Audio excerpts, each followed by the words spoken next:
for you, baby. Baby, I love you. You my everything. I'm your main bitch. Fuck a wedding ring. We both in fast cars and we switching lanes. And I'm away from you. You always on my brain. Nigga, we go together. Tell them hoes we go together. It's fine. Nigga, we go together. Tell them hoes we go together. I swear. Nigga, we go together. Tell them hoes we go together. Okay. Nigga, we go together. Tell them hoes we go together. That's right. He protect me. Let man. If you go with me, go tattoo my name. I like to spoil him, and he do the same. I think we soulmates. You my twin flame. Tell them hoes that she dead. I don't play about you. He got my head fucked up and he hella cute. It turn me on when he pull up on me in that coupe. They be asking what is we. I'm like my whoopie whoop. He be telling me he love me and I love him too. I only knew him for a week, but I swear this my boo. Might let the nigga trap me, bitch, my summer through. But I don't even give a fuck, do anything for you. Yeah, I love you. You my everything. I'm your main bitch. Fuck ring. We both in fast cars and we switching lanes. And I'm away from you. You always on my brain. Nigga, we go together. Tell them hoes we go together. It's fine. Nigga, we go together. Tell them hoes we go together. I swear. Nigga, we go together. Tell them hoes we go together. Okay. Nigga, we go together. Tell them hoes we go together. That's right. Give me the pussy, I'm bullying shit. Hit from the back and I'm pulling your shit. I had some smoke in the city, I wanted to see it, but baby, I couldn't just dip. You know the time when we on my niggas start lurking and tying their hoodies and shit. Soon as this shit get resolved, I turn the librarian for you, I'm booking that shit. Let's do it. Regular, I love you, let's do it. Showed enough love to the city, I promise, so let's get the fuck out St. Louis. Maybe we go to St. Lucia. I've been there, so I'll introduce you. Or maybe you go to St. Martin with me if these niggas take break and quit starting with me. Maybe we go to St. Kitts. If you and your BD, you call it and spits. And maybe we call it an accident. You slip, you trip, you fall on my dick. Why you love me still a mystery. Me and the surgeon got history. I changed a lot of girls' lives for real. They need a new body, they hitting me. Hey, BBL Drizzy, they want a new body, they asked me for it. The last one, John, he did it for I sent over so many past ones for him, but red. Don't even worry about all of that shit. Just keep it natural for him, I swear. I got a passion for you, I swear. I got attraction for you, I swear. Yeah, you think I'm a bachelor girl, but I swear. You ain't get your masters, but I breaking your back in the master bedroom, I swear. You sent a pic in them shorts and I had to sing your caption like I was there. Bitch, my dream, sexy girl, you just asked for me and I'm there. Baby, I love you. You my everything. I'm your main bitch. Fuck a wedding ring. We both in fast cars and we switching lanes. And I'm away from you. You always on my brain. Nigga, we go together. Tell them hoes we go together. It's fine. Nigga, we go together. Tell them hoes we go together. I swear. Nigga, we go together. Tell them hoes we go together. Okay. Nigga, we go together. Tell them hoes we go together. That's right.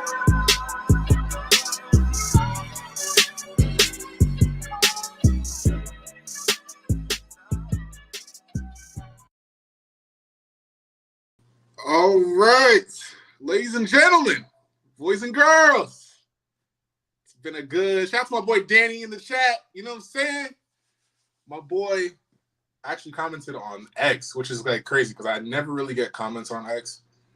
Shout out to my boy Danny, bro. Come on, you already know the vibes. Shout out to my boy Danny, bro. Yeah, it's been a long time since I've seen you guys, man. How you guys been? Life update, you know what I'm saying? Life's been good. Been pretty busy. This week's been kicking my ass. Just been on the road trying to get this paper, trying to get this bread. A lot has happened in my hiatus. You know, a lot of people, a lot of content creators have been covering this Cardi B and BIA beef. And I kind of just, I wanted this to kind of simmer a little bit before I talked about it. Because there's obviously a lot to talk about. I actually have a very unpopular take, which is like, it's crazy that it's an unpopular take because if we can just compare this situation to the situation with Cardi and Kendrick, you can kind of see where I'm going to go with this, but yes, sir, ladies and gentlemen, boys and girls, welcome to the MicDrop podcast. It's your boy Alex Wardu. Make sure, first and foremost, like the goddamn video. If you're watching on YouTube, like the goddamn video. If you're watching on Twitter, like, retweet, do what you got to do. You know what I'm saying? All of the above is appreciated. Shout out to my niggas watching on Twitch as well. All one of you. It's probably one of you watching right now. Uh, but yeah, man. We are going to get into the Cardi B and BIA situation because I am sick and tired of certain niggas. Always, you see, let's watch a video recapping the whole beef before I actually give my opinion and my take on this, because I'm seeing how female rap and male rap, how tribalistic women are when it comes to female rappers and their beefs. Like, they're so incredibly biased when it comes to female rappers because there isn't that many female rappers to choose from. But let's talk about it. You know what I'm saying? You know what I'm saying? He says, Daddy said, speak on it. I'm gonna speak on it because I let this simmer for a little bit. I wanted to get all the news, let everything get out there, gather my thoughts. I pretty much had my opinion before. As soon as Cardi went on live on IG Live, I had my opinion ready. Like, you know what I'm saying? But again, like and subscribe. I'm gonna try to be more consistent. I always say the same shit whenever I come on stream. Like, I'm gonna try to be consistent. It's like life be lifing, bro. So Billboard has a video recapping it really quick. We will just play that. So this is for clipping purposes, obviously, so I can make clips out of this. So here is the little recap video. None too crazy. Apparently, Cardi B and BIA have a beef brewing. We'll react to this video, and then I'll give my opinion after the video. Let me go ahead and do it like this. Yeah, we do it like that. Okay. Let's start from the top. Lying on my pussy, bitch, will get you sued, and I will get every little fucking red penny that you ever fucking make, bitch. Cardi B and BIA had a feud internet, and BIA has put it in mute. You ain't nothing but a fuck up. I see right through you. It was believed that Cardi B subbed BIA on the Wannabe remix. But she was on the shelf like Kia. I'm stoked like that when I see her. Bitch, please, don't nobody want to pay her. Also, BIA replied to a tweet saying Cardi B has her on her mood board. And Cardi went on IG Live attempting to clear the air. You went to the internet dissing me. You claiming after we had the conversation, you went and you started saying that I copied your music video. Then what else you did? Then you fucking did a record. You dissed me on it. All right, whatever, I ignore you. Then you going around lying about my pussy. Well, after threatening to sue BIA, the rapper has dropped diss track, Sue Me. C-A-R-D, Crown IG. Catch another dude, cause she couldn't catch a beat. She even used cover art that references when Offset accused Cardi of cheating on him. Put it on your hubby since you love lying on your vows. Wow. I write all my verses, I can do this shit for hours. Do you have a side in this beef? Let us know in the comments. All right. And that is just the little recap video. We're also going to react to Cardi B's IG Live as well, the full IG Live. Because it was just a whole bunch of hypocritical shit that I was hearing when I was listening to this shit. And I don't think I reacted to the whole thing. But, you know, just to recap a little bit, I don't understand when it comes to female rappers, people's biases, they can't hide their bias, right? If Drake came out here and said, look, Kendrick, I'm going to sue you for not like us for calling me a pedo, which was a lie, allegedly, is a lie. Number one song, shout out to my boy Danny in the chat. Shout out to you, bro. I see you, my big dog. Big dog? Like, what would Drake look like suing Kendrick or suing Kendrick's camp for not like us because he called him a pedo, right? If Drake sued Kendrick, y'all would destroy Drake. Y'all would literally destroy Drake. But when it comes to Cardi, because female rap is so tribalistic, it's so, you know, oh, it's the Nicki and the Barbs, it's the Megan Thee Stallion and the Hotties. It's, I don't even know if Cardi B has like does Cardi B have like a name for her fans? The way she talks about her fans and how she goes about her music, you would think that she doesn't really give a fuck about her fans. Just from looking from the inside in, from the outside in, it's like she promised her fans she was going to drop this year. She said she's not going to drop this year and she's going to focus on herself. And she's going to keep doing all of the features and all of the little solo shit that she usually does, which is okay. But why lie to your fans saying you're dropping this year? All of the singles that you did drop leading up until around the summertime year, which is kind of when people were expecting you to drop, is like, it's doing it a service, not just your label, who I think definitely deserves an album from you, Cardi. All the money that they put into Cardi, all the money that they put into the WAP video, all the money that they put into the Bongos video, which was a fucking flop, let's be honest. That's not cheap to do, right? If you're Atlantic Records, you're mad as shit. Yes, of course, Invasion of Privacy, Diamond album. Essentially, I don't know if it's Diamond officially, but it's essentially a Diamond album. Every single song on Invasion of Privacy from 2018 is like multi-platinum records. Every single song's multi-platinum, and it's not by like a couple of platinum certifications. It's like 4 times platinum, 5 times platinum, 4, 5, 6, 8 diamond songs on there. You know what I'm saying? So I understand why someone like her would not want to drop as frequently as she should. As far as like albums, because if you ask me, if I was Cardi's like manager or something, why not capitalize off of WAP's success in 2020 back in the pandemic when no one could go outside and you didn't really have much competition at that time, right? I don't think that Nicki wasn't really dropping albums in 2020. She was dropping singles, not albums. And she was coming off of the Queen album in 2018, which I thought was kind of mid, if you ask me. I think Queen was really, really mid in comparison to Pink Friday 2. Why not just capitalize off WAP, which is a #1 record in the Billboard Hot 100 that's about to go diamond? Think about this.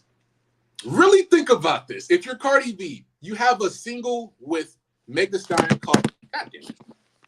You have a single with fucking Meg Thee Stallion called WAP.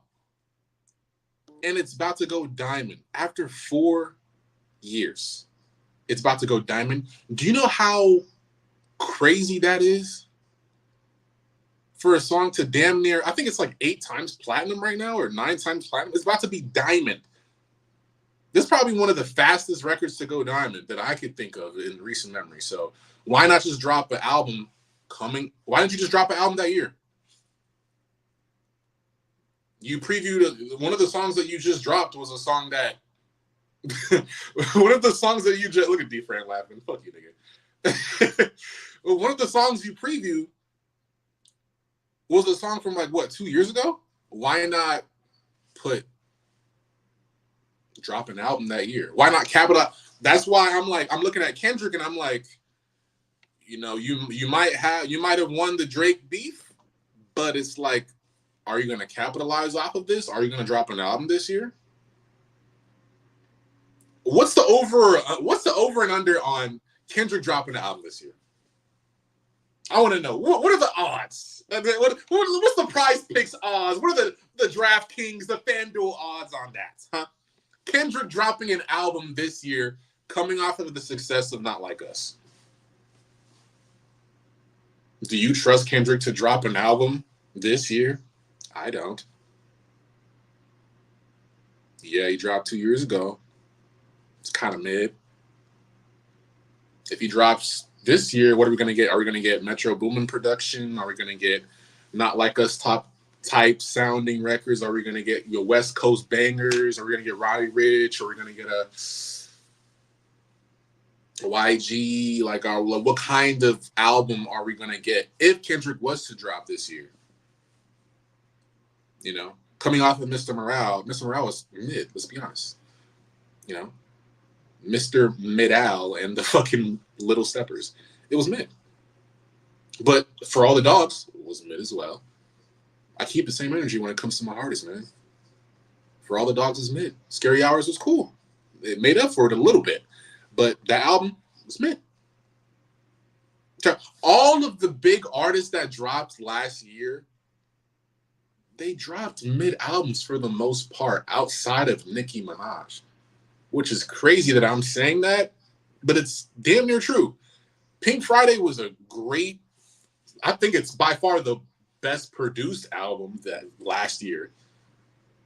I don't know if you wanted to say Utopia, I guess, but it's like, that's a Kanye album. That's not really a Travis inspired production album. But when you talk about production, when you talk about substance, when you talk about versatility, Nicki had the best album last year by far. As far as hip hop, I think she had the best album last year. Maybe I'm a barb. Maybe it's, she's my sad sister. Who knows? Who knows, right? But tying this back to the Cardi B and BIA beef, I'm so sick of people trying to be so tribalistic when it comes to female rap. Bro, I love rap, bro. Leave all the shade room bullshit to the women, bro. But when I start to hear other niggas that I respect as far as their rap opinions, other rappers that are telling me, oh, Cardi would body Bia. Oh, Bia just wants Cardi's clout. Like, even if that was the case, what gives Cardi such leeway, such grace in this situation that we should just, just let's undermine Bia. Yeah, she's just a clout chaser. She just wants to be Cardi B. Has Cardi B done enough to be given that pass? I think Drake has done enough. I think Drake has done more than enough to get that pass. As far as I'm concerned, Drake will always get that pass because he consistently drops music, whether he doesn't drop bad music. It's either good or great. No, honestly, never mind. Now, if that's not your type of shit, that's not your vibe, right? You don't like to go to nightclubs and shake your tush, that's on you. But as far as his music and his catalog, he consistently put out good to great shit. Cardi, the last couple singles kind of been crazy. Let's look at Cardi B's. Well, I don't want to just talk out of my ass. Let's look at Cardi B's records that she's been dropping since 2020. I'm only going off of the period where I thought she should have dropped her album, which was 2020. So if we're looking at all the singles since 2020 that she's dropped, outside of the feature,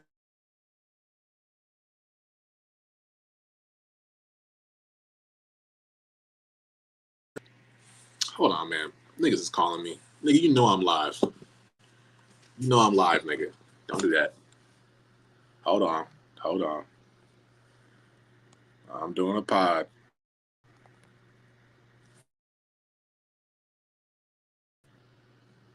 Hold on, nigga. Don't do that. Don't do that now. Niggas want to bug me at the wrong time. Don't do that, nigga. No, don't do that. Don't do that, nigga. But let's look at Cardi B's discography, right? Cardi B discography. Let's look at her songs since 2020. Okay?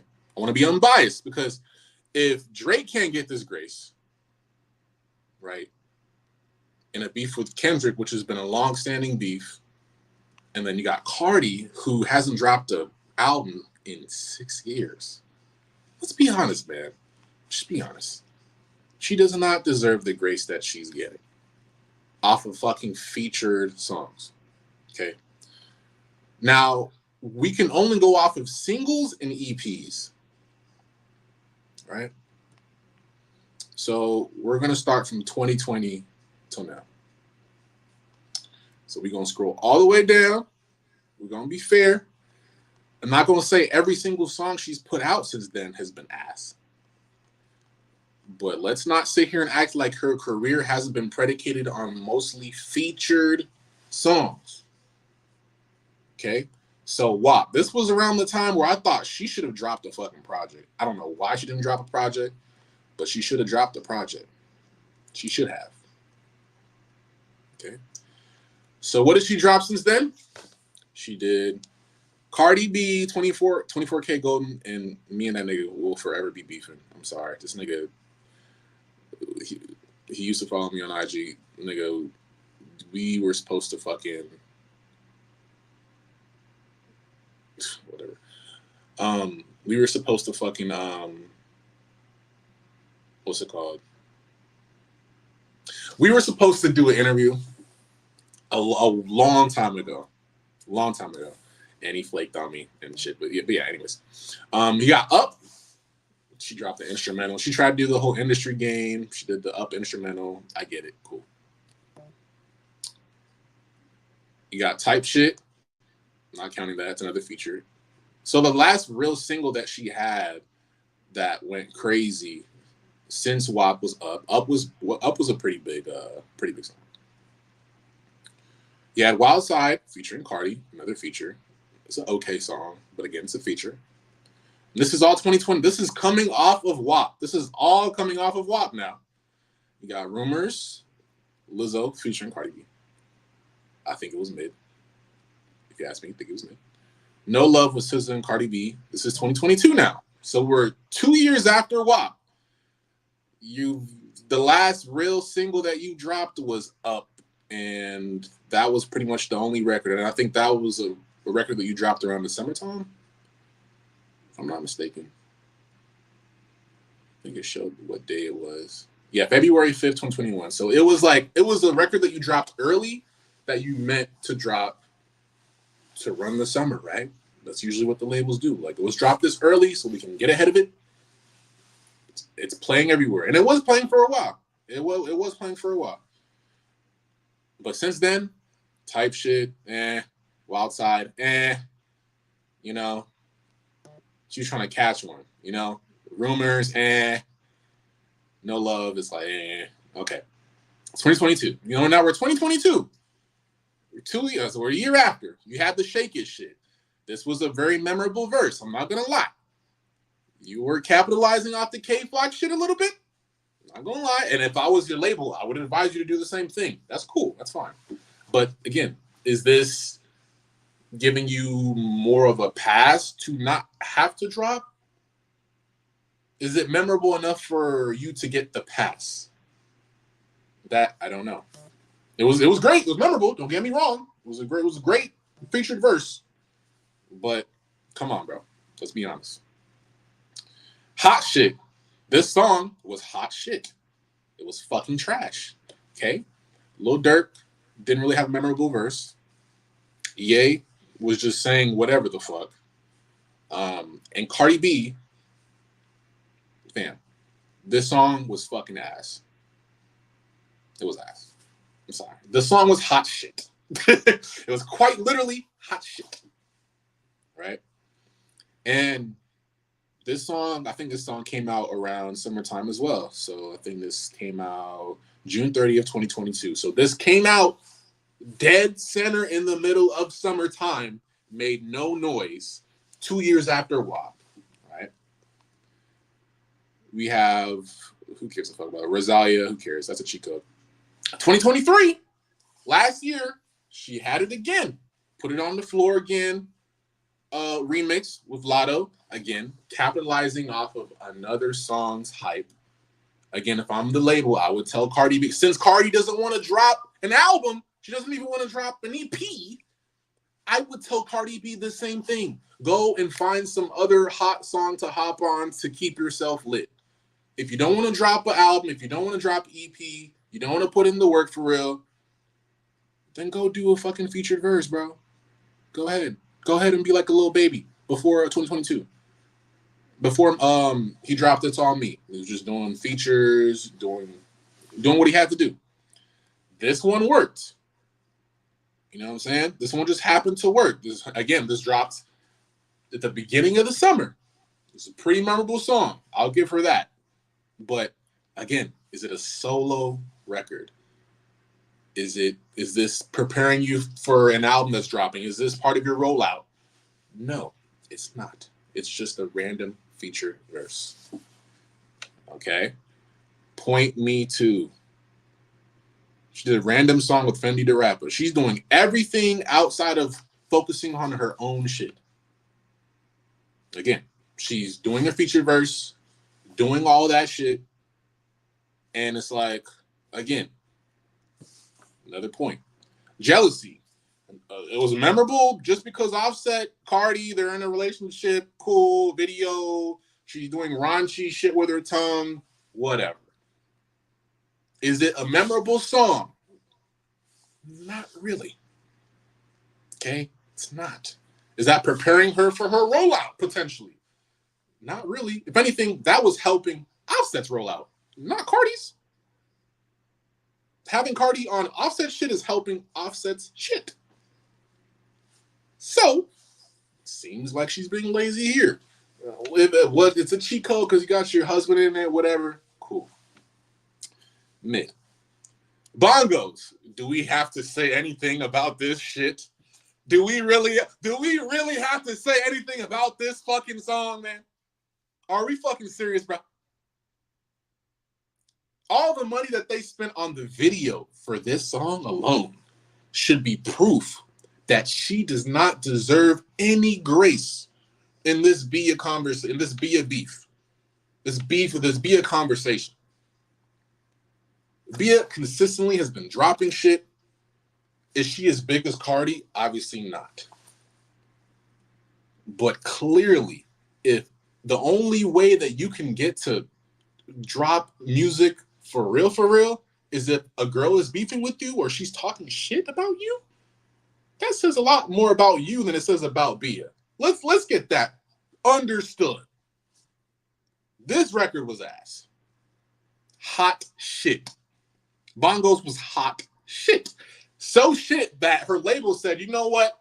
Let's drop the sped up version. Let's drop the DJ Spin King version. Let's drop the... My nigga, look at this shit. She dropped an EP of one song. She dropped alternate mix, sped up mix, DJ edit mix, radio edit mix, instrumental, alternate mix, instrumental. That's how you know a song is bad, bro. It's not doing as good as the label wanted it to do. When they're doing all this, this is not good. That is not good. Right? And that was around near the end of summer. Didn't really do much of anything. I remember exactly where I was when I heard it. And that shit didn't do shit. No memorable lines, no memorable nothing. They tried to recreate WAP, failed. So, and then they tried to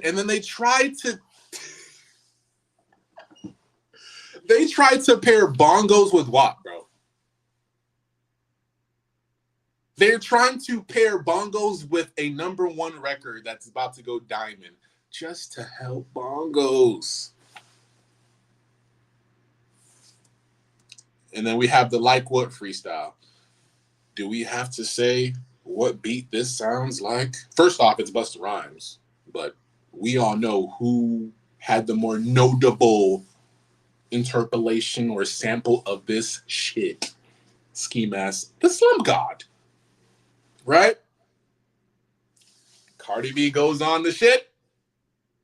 This was actually a song that she said she recorded 2 years prior. So why is she dropping it 2 years after? Why not? Why did she drop it February 28, 2024, unless she was getting ready for a rollout? It's a single. It's not a feature. It's a freestyle. Usually when artists drop freestyle type records, that means they're about to drop an album. Usually. Especially if it's a solo record, it's album time. It's been 5-6 years, Cardi. The label's knocking on your door. You got to recoup. That album, the first album she dropped is doing really, really good. It's probably helping her a lot right now, but all the shit that she's dropped after WAP, it's not really helping. To be honest.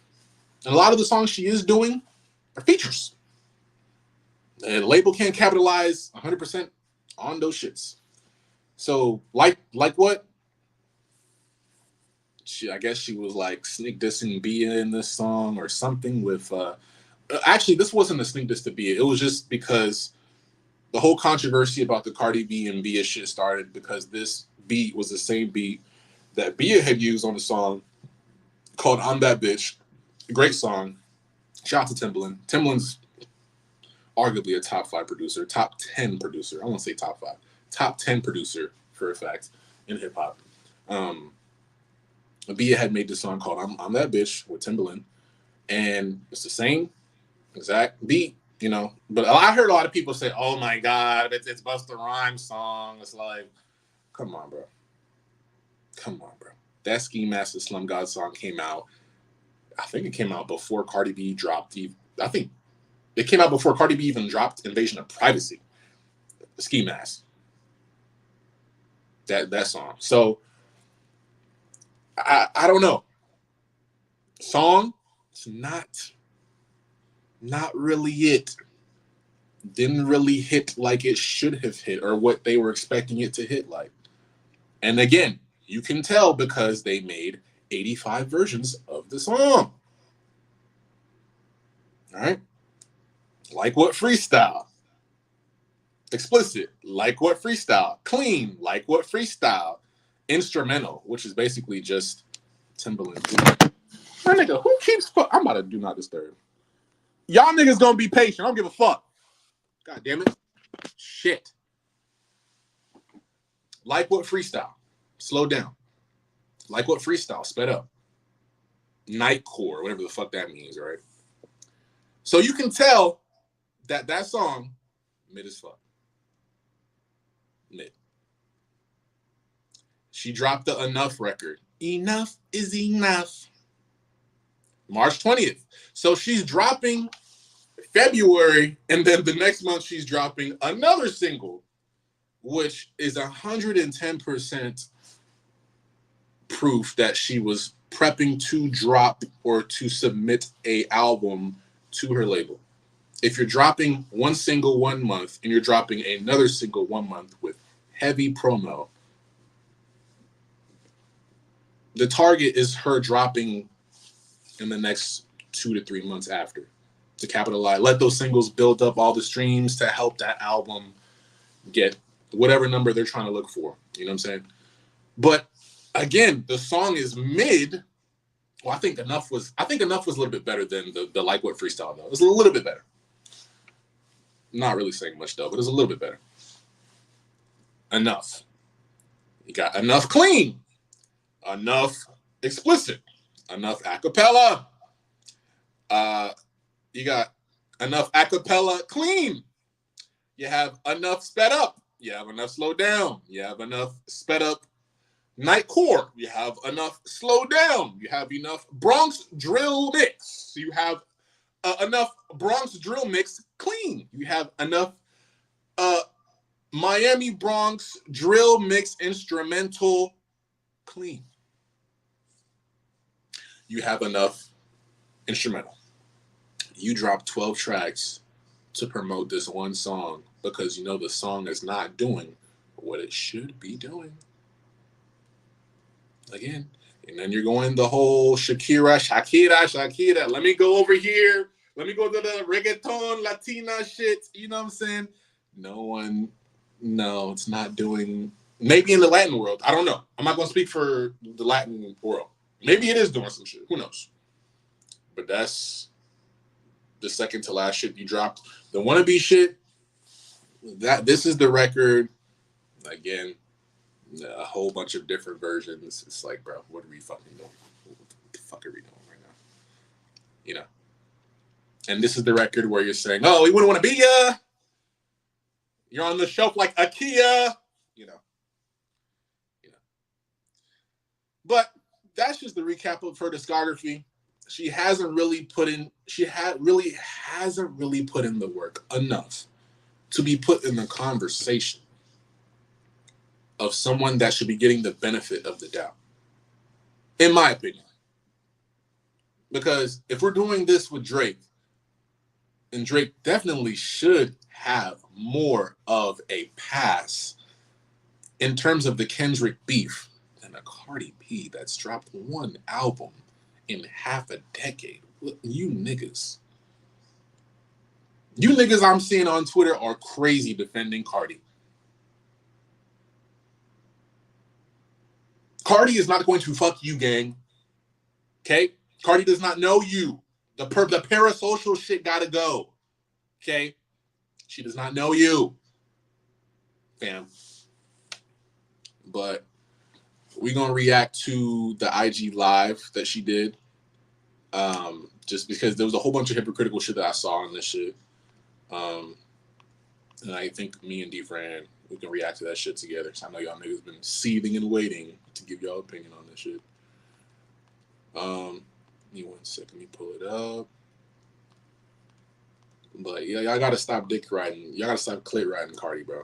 Like, I know Cardi has more personality than BIA. That's why we want to defend BIA or defend Cardi against BIA. Because Cardi has more personality. She's the bigger star. What it's like, a girl talking about she gonna sue you? Bro, let's get into it, bro.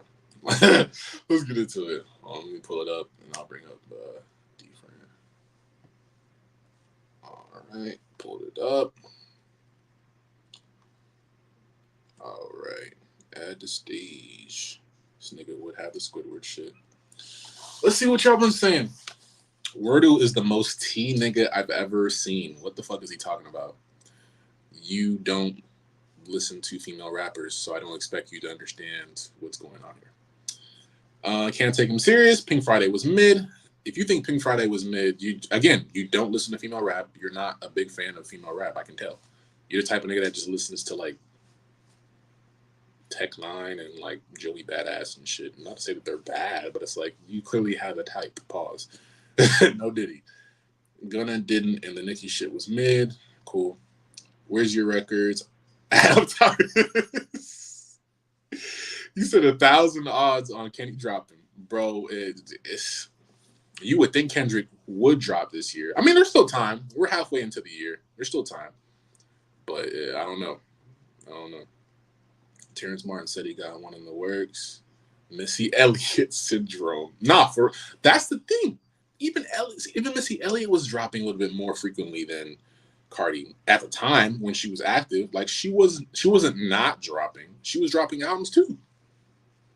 She was doing features, great features too as well, just like Cardi's doing. But Cardi's not doing anything that's giving her a pass in this rap beef. Nah, you're not Nicki. You haven't deserved the grace. You're not. No. You're by default. You're the second most, like, in terms of success, like, female rapper in the game. I'll give you that. But have you done enough to give you a pass? What, just because it's BIA and it's not as successful as you? BIA can rap just as good, if not better than you, gang. And I don't think Cardi is writing all of her raps either. Okay, Drake? Huh? Cardi? I don't think you're writing all of your raps either. Are you now, Cardi? Let's ask Cardi about that, okay? What you don't understand is a real Latina woman will put her family first. You can do both. I'm tired of that. Even that narrative is fucking stupid. Like, you can do both. You can raise a family and still drop music. That's stupid. Do you think Cardi's fans say a lot about how hard she is? I think Cardi's fans just eat up whatever she puts out, which is like, Cardi treats, like, I don't know, like the relationship that Cardi has with her fans compared to Nicki and her fans' relationship, completely different. If you ask me, I don't know how you could lie to your fans and say, look, I'm gonna drop this year. You drop in February, single in February, the freestyle in February, and you drop the single in March. It seems like you're prepping to drop an album, and then a month or two before album time, you're saying, nah, I'm not gonna drop an album. It's like, it's not only a disservice to your fans, but nigga, your label has spent, God, Lord knows how much money the label spent on you already. Like, Jesus Christ. Like, The Bongos video looks expensive as hell. WAP video looked expensive as hell. Nigga, the Hot Shit video looked expensive as hell. And that song was complete trash. Like, if I'm the label, like, yeah, you need to drop an EP, an album, something. Like, bro, like, I get Invasion of Privacy. It's damn near, it's basically a diamond album. I get that. I get it. I can see why you would not be as pressed to drop. But, nigga, you're not Rihanna, gang. You can't just drop an Anti and go do some other shit. Nah, nigga, you still kind of young. Rihanna put in that work. No pun intended. She put in that work. But, D-Friend, what you got to say about this Cardi and BIA situation? You know what I'm saying? I mean, you hear me? I'm good. Yeah, I can hear you. I don't know. I ain't really got too much on it. I just think people aren't gonna care just because it's BS. It's not nobody super notable. Everybody's just gonna call it like a clout chaser, and it's gonna get kind of like brushed under the rug. And I don't think Cardi B is gonna spend the time to respond to anything that BIA got to say. I think it would be good for her. I said on my podcast, I was saying that I think maybe getting to a rap beef would be good for Cardi to kind of generate another rollout type situation for her album, and maybe if she does good, Jesus Christ, if she does good, then it'll kind of help propel it. Because I was listening when you were talking about the opportunity she had to drop after WAP, but shit, even before WAP, when she dropped the shit with her and Bruno, like that was after Invasion of Privacy, before the WAP shit came out, when her and Bruno dropped that big fucking record they dropped. So she had like 2 records before WAP even came out that if they were on an album, we'd be like, damn, she got. Because I think those songs are 6 times platinum and 5 times platinum themselves. So it's like you got these 3 records, or you got these 2 big records leading up to WAP, and you didn't drop an album. Like, bitch, we could have found 7 other songs to just throw on that motherfucker at that point. Like, but we'll see what she does. Yeah, I want to just react to Cardi's IG live because it was just like, bro, so much hypocritical shit she was saying in there. It's like, you are not saying this right now. Like, it is rap time. This year out of all years, you should not be the one saying, you gonna lie on my pussy, I'ma sue you. Like, if Drake sued Kendrick over Not Like Us, what would we say about Drake? Or is it different because it's women? Because if that's what it is, let's just say that. Let's not act like there isn't a clear bias to Cardi, because it's either that she's more successful and she has more of a personality, or we just don't really care about BIA like that. I think BIA is a better rapper than Cardi, pound for pound. Technically, is a better rapper than Cardi. If you wanted to say, oh, Cardi has bigger hits, she's more successful, she's Cardi. Cool.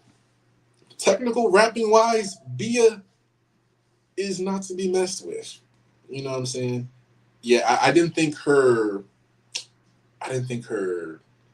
rap where she was sitting in the studio with that whole rap list she did, I didn't think it was the greatest, but I think she kind of rushed to do that. If she actually sat down and decided to really go in on Cardi, you better find 8 to 10 ghostwriters to combat that, because I don't know what you're doing. It doesn't seem like you're in rap mode right now. It seems like you're in Gunna mode. It seems like you're in the legal proceedings mode. That's what it seems like you're in right now. So, I don't know.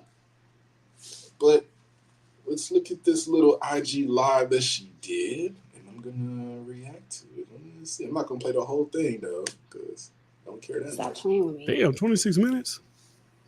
Yeah, I'm not going to react to the whole thing, man. All right. So, where do I start, right? Eating that banana is crazy. Where do I start? By She far. little shit like that. She knows what she doing. All right. So let me start it off, right? So let's start it off. Let me start it off. Anytime. So you see a lot of my fans be badging me and be dragging me because they don't like when I address things. They don't like when I address things. They don't like people that are down here. They don't like when people that are down here start with me. They don't like when I respond to them. But sometimes it's like bitches will pick until you bite their fucking finger off. And I'm gonna talk to you guys about a situation about me and this girl. So let me tell you about the situation about me and this girl, right? So I put this record out, right? I put this record, like what, right? Sampling the Missy Elliott beat. And this girl on Twitter, she subbed me. She threw me a little sub on Twitter and everything. Ignored it because it's a sub with no name. So it's like, I'm just gonna ignore you. I don't know why she would be upset about that because I think that's corny. so many people have sampled that beat. Flo Milli, the boy named Slim God, some shit like that. The beat. But you know, the girl subbed me because she think that I probably copied her because she got a song out with the same beat. But that's why I put on my Instagram channel the day that I did the song. I did the song last year, early. All right, whatever. Basically 2 years ago. I ignored that, right? Then the second time that she subbed me, she subbed me, but my name was included in it. I don't know if somebody tagged me and she responded to it. Now that my name is in it, now you addressing me. So when you address me and it's not a sub, I'm gonna address you. So I got her number. And I called her, right? I called her and I recorded it because you just never know with these hoes. I recorded it. So red flag number one, right? Why are you recording another female? Why are you recording another person in general? Like, if you got beef with someone, my first instinct wouldn't technically be to like start recording. You know what I mean? Like I don't care that much unless you say something that's like insanely crazy. But even then, I wouldn't record the conversation. Like, I'm not whack 100, gang. The red flag number one. And I'm not even gonna lie, the conversation started very nasty. It started very nasty, very aggressive. I was coming at her and she was coming at me. But then I called her back because and look, I ain't lying. I'm lying. I got the whole conversation. I could put the whole 35 minutes up. Like, I had the whole conversation. Because you said I'm copying you. And also, this is my thing though, right? Yeah. No, this is my The conversation started real nasty, right? It started real nasty. And then I called her back because I'm so appalled at the fact that she thinks that I'm copying her or that I'm stealing from her.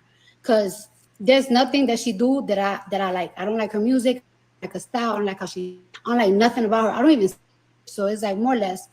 But the conversation, I called her back because I wanted to make it very clear. Like, it's like, girl, when I did my first song, like what? I been did it before you put it out. And then Enough, which she thinks that I copy her ad-libs and whatever the fuck, something with the beat. It's like, girl, this is the day that I called her and we ended up the conversation on a very great note. We ended the conversation on a great note. So I sent her, I don't know if y'all see this, is April 14, 2022. This is when I first received a beat for Enough, right? And I sent it to her. We know. Get to it. We know. It's Miss Receipt Woman. You know, I really in 2022. I want y'all to see the date. I recorded Enough May 18. The first time I ever put my vocals, May 18, 2022.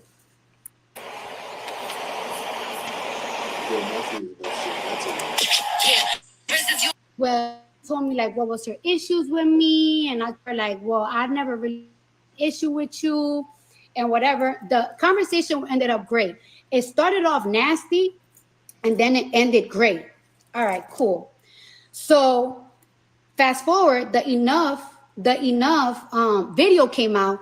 She subbed me again after we just spoke a couple of days ago.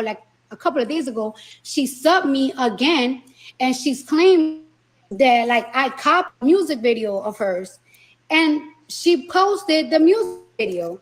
Now, I'm actually gonna show y'all my creative mood board that I did with Patience. Get to it. Song out last year. Hold on, I want to mention something. The fact that she feels like she has to over-explain herself with this situation is very telling. Because if it was Nicki and Cardi beefing, I don't think she would be doing this. But the fact that it's BIA, it kind of looks like her, kind of sounds like her in a way. I don't know if they're both Dominican. She feels like she has to give receipts. You know, I recorded the call. I'ma sue you. Like, if Drake moved, I like to compare it to the Drake Kendrick shit. If Drake moved this way, how would we view Drake? Cardi's moving this way. I'm seeing niggas dick ride Cardi. I don't know where it's going on. I know we like Cardi more. I get it. She has the personality. She has everything. She has the bigger records and all that. But it seems very hypocritical. You know what I'm saying? Very hypocritical. Let's see. 523. I don't want to show y'all my everything. I ignored her. Whatever. Then fast forward. I don't know if it's 3 weeks, a month. Yeah, make the dates. Yeah, put the dates. She put out this remix, everything, and she threw slugs in the song, and it's like, oh, that's what you wanted to do. Okay, now I see that's what you wanted to do. You wanted some type of beef with me. That's what you wanted. Okay. So that too, you got your 10,000 fucking streams. Congratulations. Good for you. I ignored it or whatever. And I want to make this very clear. Before like what came out, I have never subbed this girl, never subbed her, dissed her on a song, never played her. I don't know her like that. I never had an issue with her. So y'all could go up and down Twitter's, Instagram, never subbed her. Y'all could hear all my songs. I never subbed her, never this. I never had an issue with the bitch.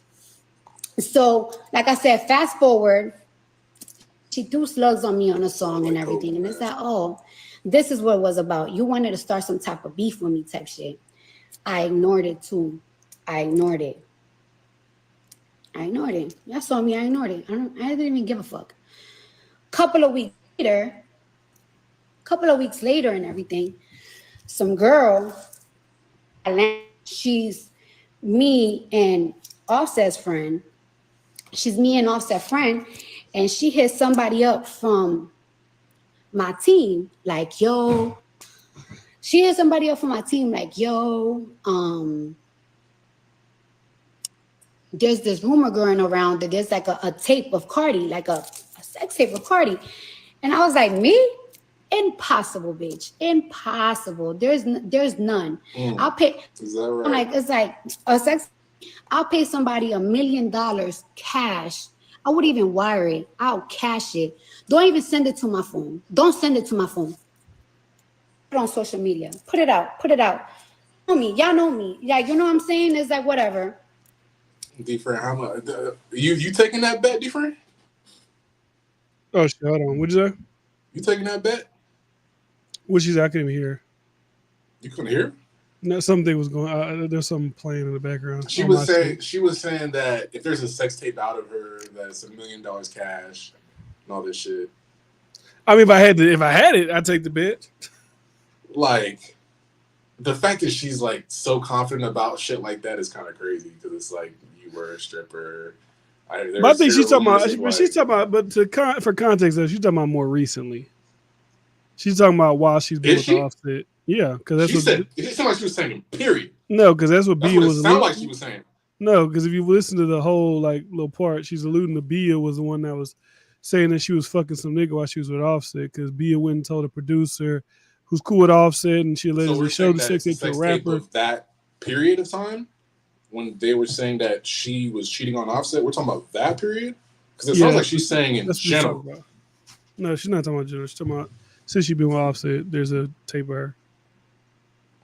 Okay. So then I'm like, fuck that. I hit up the girl myself. I'm like, yo, where's this rumor coming from? And it's like, yeah, it's coming from Shorty. It's coming from her. And it's like, huh? So I'm like, what do you mean? It's like, yeah, she showed the video of this producer that he's very close to Offset. Like, they're like this.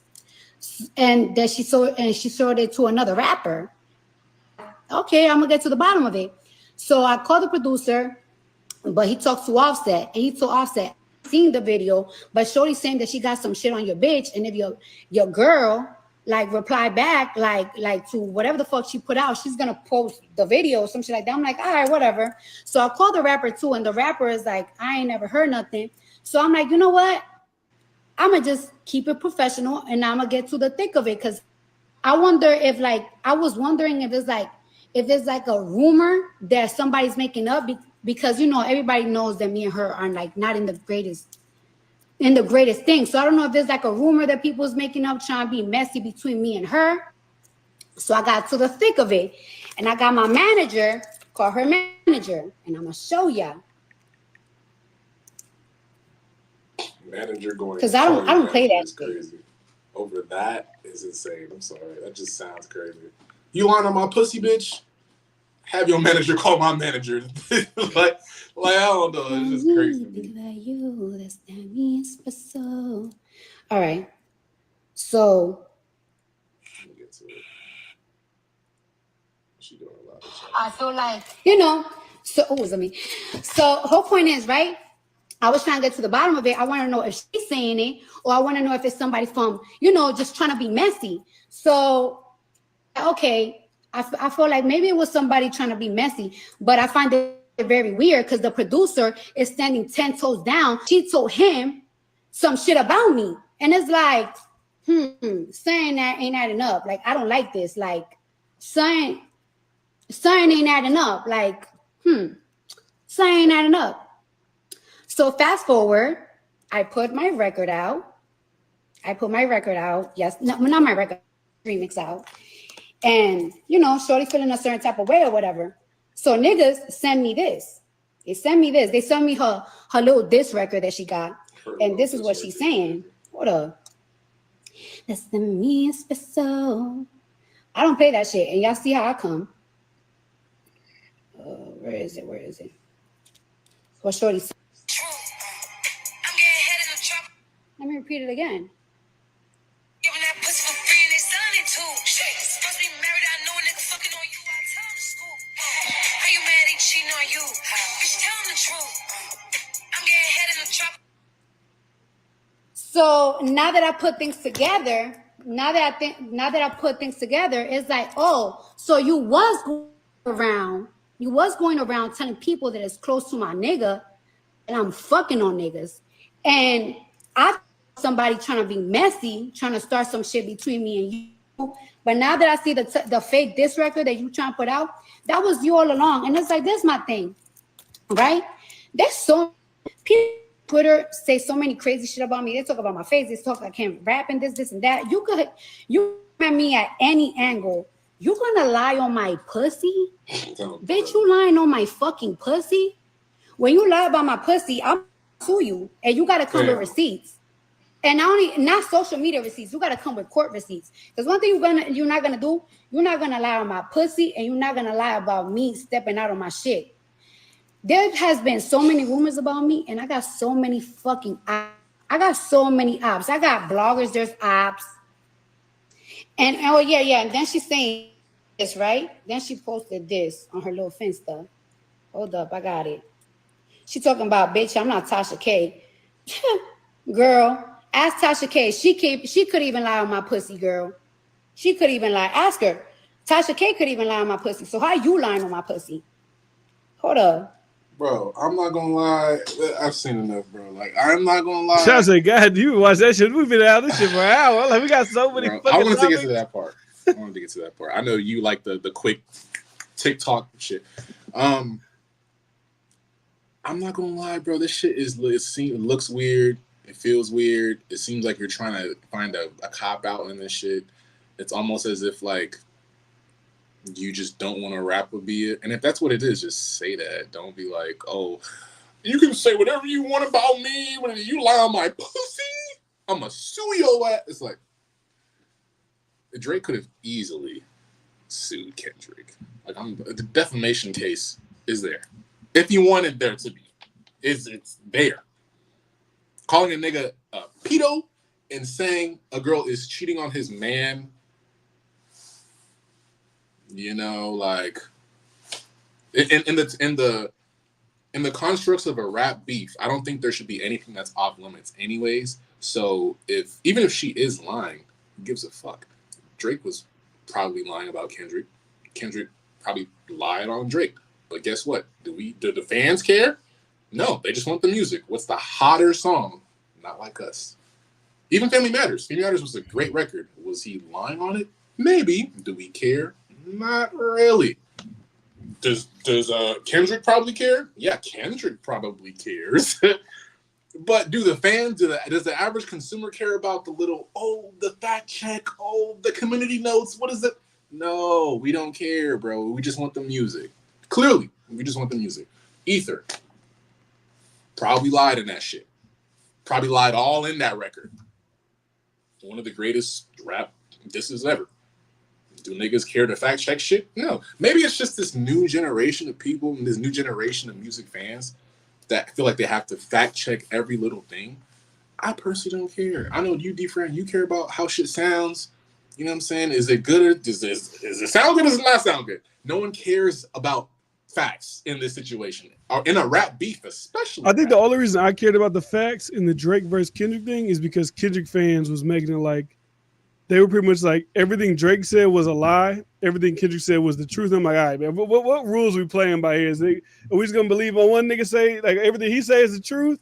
Like niggas a pedophile, he did this, he got leaks, he got this, he got that. And then when Drake says shit, everything is a lie. I'm like, all right, so we're not even playing on like this even ground type of conversation. I expected both sides to do that, honestly. I do get why, yeah, Kendrick fans were kind of more biased than Drake fans. Like I feel like Drake fans can be more unbiased than Kendrick fans, obviously, when it comes to that. But what's good, Med? What's good, bro? But yeah, like this whole beef, it's like, Cardi, if you're not gonna get in the booth, bro, like just leave this beef alone. If you just want to be lazy and just say, you know what, I'm Cardi, I have kids, I have invasion of privacy, I'm good, I don't need to drop shit. Cool, you can do that. But you're not getting a pass with me. Maybe all these other niggas you see on Twitter, this shit ain't an echo chamber. Everyone can think how they want to think. They can say whatever they want to say. Cool. But me over here, you have not done enough to get no pass in this situation.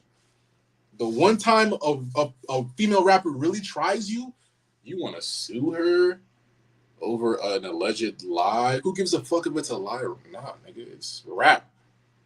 So, Cardi, get in the booth, bitch. What did Lotto say? Get in the booth, bitch. Rap. Like, the BIA rapped. Is it the greatest shit in the world? Probably not. Like, listen to the song. It's probably not the greatest shit in the world. Like, there's more quotables in that little Cardi feature that she did. But it's like, bro, she rapped at you, and you responded in an IG live for 30 minutes, threatening to sue her? You look crazy. I'm sorry. That shit look crazy. I'm looking at a grown man saying he's been waiting on a Cardi B album was nuts. Again, I think Invasion of Privacy is a classic. You know what I'm saying? Invasion of Privacy. I get what you're saying though. I can see where you say you're waiting on it because you want to see like, okay, this one did this. It's like you said earlier, like we talk about all the time as like, every song on this platinum, multi-platinum. Like what's the next album gonna look like when she drops it and she isn't dropping shit? Yeah, and like what Met said, you suing another rapper is crazy. Like that's like Lil Broing a nigga. Like even like for something like that, it's like I mean I guess the Tasha K shit, like, you know, she said you had herpes or whatever she said she had, right? Yeah. But I guess the sex tape thing is like, bro, people are looking at you in your past like you was a hoe, you present the whole image. So like if you is fucking niggas, it's like, is that really defamation? Like that's your image. Like I don't know, that's what we think you do anyways. Yeah. It's like what case do you really have in that situation? Like, nigga, you're Cardi B. You're not fucking a saint. You're not Lauryn Hill. Like, and even then, will Cardi B fans care? Or like will anyone that doesn't like Cardi B, will they really care like that? Like probably not. Like majority of female rappers preach that shit. So you saying you want to you're verbally saying I'm gonna sue you instead of getting in the booth, and then coincidentally a couple hours later after that IG live came out, news came out of Cardi B they were saying Cardi B's in the booth recording her diss now. It's like, why didn't you just record your diss to begin with? Yeah. So we'll see. We'll see. I'm waiting on that Cardi B song. You know, I'm just tired of the hypocrisy, man. You know what I'm saying? I really fuck with Bia's music, so you know, Cardi, you gotta come correct. I'm sorry. Don't do that whole I'm bigger than you, I'm Jay-Z or Nas. Like, you can't do that. No. You following through. Sorry. But yeah, that's my little Cardi B right. Only took me an hour, you know. I ain't gonna lie to you. This your show, so I was letting you rock. But I'm like, this nigga really on this shit for a whole hour. I'm like, all right, man, let him ride. I had this shit planned for a whole week, bro. I was like, bro, this shit, which is so crazy to see the hypocrisy with this shit and the Drake and Kendrick shit. Like, bro, if Drake came out and said he wanted to sue Kendrick over Not Like Us, y'all would kill Drake. Kill Drake. It's just crazy. But what else was there? What other news was there? Move on. What else was there? Let's see. We got the NBA Finals on Thursday. I ain't gonna lie. This season, in the NBA, it's very similar to the 2011 Mavs run. 2011. I think the Mavs ran through the Lakers. They ran through. I forgot the other teams, but it was like they had a harder path to the finals. Much harder path to the finals than what the fuck? Y'all hear me? My shit cutting off. Bro, I was in a war today on my shit. Oh, my shit fucking up. What you mean? Oh, no. Oh, my computer shit was fucking up. Never mind. Oh. You can still hear me? Yeah. All right, yeah. No, I was saying I was in a war today on my shit. I posted a clip I did when CJ Stroud was talking to Gilly and Wallow when there's somebody like Gilly being biased to Drake and being biased to Drake against Kendrick during the battle. And I was just then afterwards I was just talking about the battle and I was like,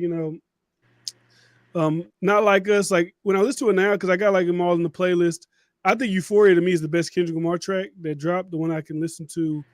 That I enjoy the most. I get Not Like Us is like the bop, it's the whatever, but it get played out after a while. Euphoria, I feel like still has great replay value for me personally.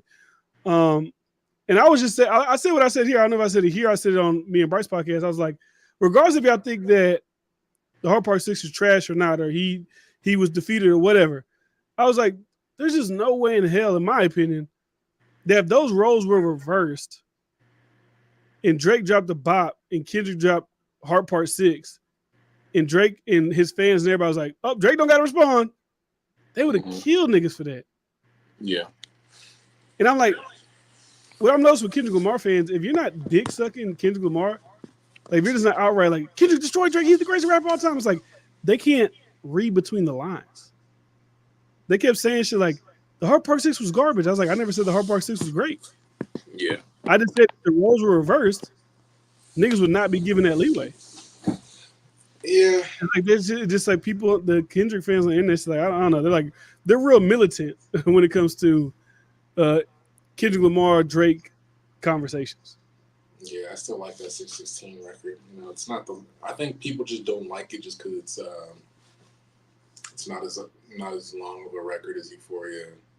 It's not as impactful off rip. It's Not Like Us. But I think his best rapping, and it just hit a little different too, because like in the beginning of 616, it kind of was rapping in like that whole Drake flex type of rapping. Like I'm in this location doing some hella rich shit. Kind of sounded like he was mocking how Drake and Rick Ross, that kind of flex, I'm richer than you rap. And then like the whole him alluding to you having a mole in your camp, that was the song that pretty much gave us that information too. So I think 616 is still one of the better songs. But Euphoria is cool. I see why people like Euphoria because it has a bop. Have Kendrick different little voice shit he does, whatever. I personally don't like that shit, but salute to Kendrick, man. Is it time? I think it's time for our daily Sneeko clip, man. You know what I'm saying? So, Yeah, hopefully this doesn't get me canceled. You know what I'm saying? I don't think it will. I don't have no clout anyways. But Sneeko is doing his 1 minute podcast series, one of my favorite series that he does. And we'll go ahead and react to this. Okay. Are white people dominant? I mean, white people have most of the power, money, leadership positions, capital. Where? Chief executives of most corporations, most college presidents, most political leaders in the U.S. Right. The biggest lobby in America is AIPAC, Israel funded lobby. I didn't know that. Yeah. It doesn't surprise me. Yeah, 98% of the politicians that they fund win their elections, and even like Biden's cabinet is all Jewish. If you look at a Trump example, he married into the Kushner family, or his daughter married into the Kushner family. It's like maybe on the TV it makes it seem like white people are predominantly controlling everything, but if you actually look at the names behind the scenes, a lot of it are the undercover Jews. So that even I would say that expression, undercover Jews. Yeah, I mean it's well, like Jonah Hill, for example, his real name is Jonah Hill Feldstein because he doesn't want people to know his ethnicity. I did not know that. So it seems to me like you have an agenda with this. I should. No, I don't. I don't have agenda. I should probably have asked what this is for before I. No, it's just interviewing people. So who are you? Why are you conducting the interviews? What's the purpose of this? Well, I wanted to hear the social climate about Israel-Palestine. Yeah. It's not the first thing that you asked. The first thing I asked was, "Are you a good person?" Yeah, I don't think you did ask me that. What was the first question I asked you? I can't remember. I think I just asked how you are or what's your name. Yeah. It's crazy. Oh man. It's so funny when you bring up serious topics to people when they least expect it and seeing the reactions. That shit's just hilarious to me. I don't know. But yeah, shout out to Sneeko, man. Sneeko doing that 1 minute podcast series, asking the hard hitting questions, I fuck with it. That was the OG Sneeko that I liked. I still do. That religious discourse. And the religious discourse, mostly his conversations he has with Zerka and shit, even though Zerka's a fucking crackhead and shit, but it's funny. It's just mostly just funny to me. AIPAC isn't even the biggest pro-Israel lobby. Who? No, he said AIPAC is the biggest lobby. Whatever. Not even the biggest lobby. Who's the biggest lobbyer? Well, I don't know who the biggest one is. I know they're not the biggest Jewish one. The biggest Jewish one is Christians United for Israel. Christians United, huh? Nah, I ain't gonna lie. I've been looking at a lot of shit when it comes in regards to the whole Israel-Palestine shit and just history and yeah, I don't know. It's a lot of president? Jewish Mexican stuff like that do look weird. Like when you see shit like that, it's like, how did a country full Catholic and whatever? I don't know. Maybe they don't care about religion as much in Mexico, which I don't believe. I think Mexicans are really rich in their culture, heritage, and religion. And then when you see when you look at it, it's 44 people that was campaigning were assassinated and all this shit like that. It's this looks. I'm not saying who did it. I'm not saying whatever, but that looks weird. And even the guy in Argentina who won the melee, I didn't know he was Jewish. I thought he was just some crazy fucking Argentinian guy. But I guess Latin American Jewish people are becoming the most powerful people in those countries. So yeah. Yeah, shout out to the Jews. Shout out, they moving how people want black people to move. I mean, hey, that's how you if I was a part of a group, if I was I am rocking with Nigerians, right? I would assume Nigerians, they would like to have any group would look at certain groups who have power and be I want to do that. I wish our group could move that effectively together and on accord like that. I mean, they can if they wanted to. That's it. So they can't. Well, they can, but they can't. Well, anybody can do anything, but they're not. Is what I mean. Do you feel like it would take something catastrophic for them to be more united? Who, Nigerians?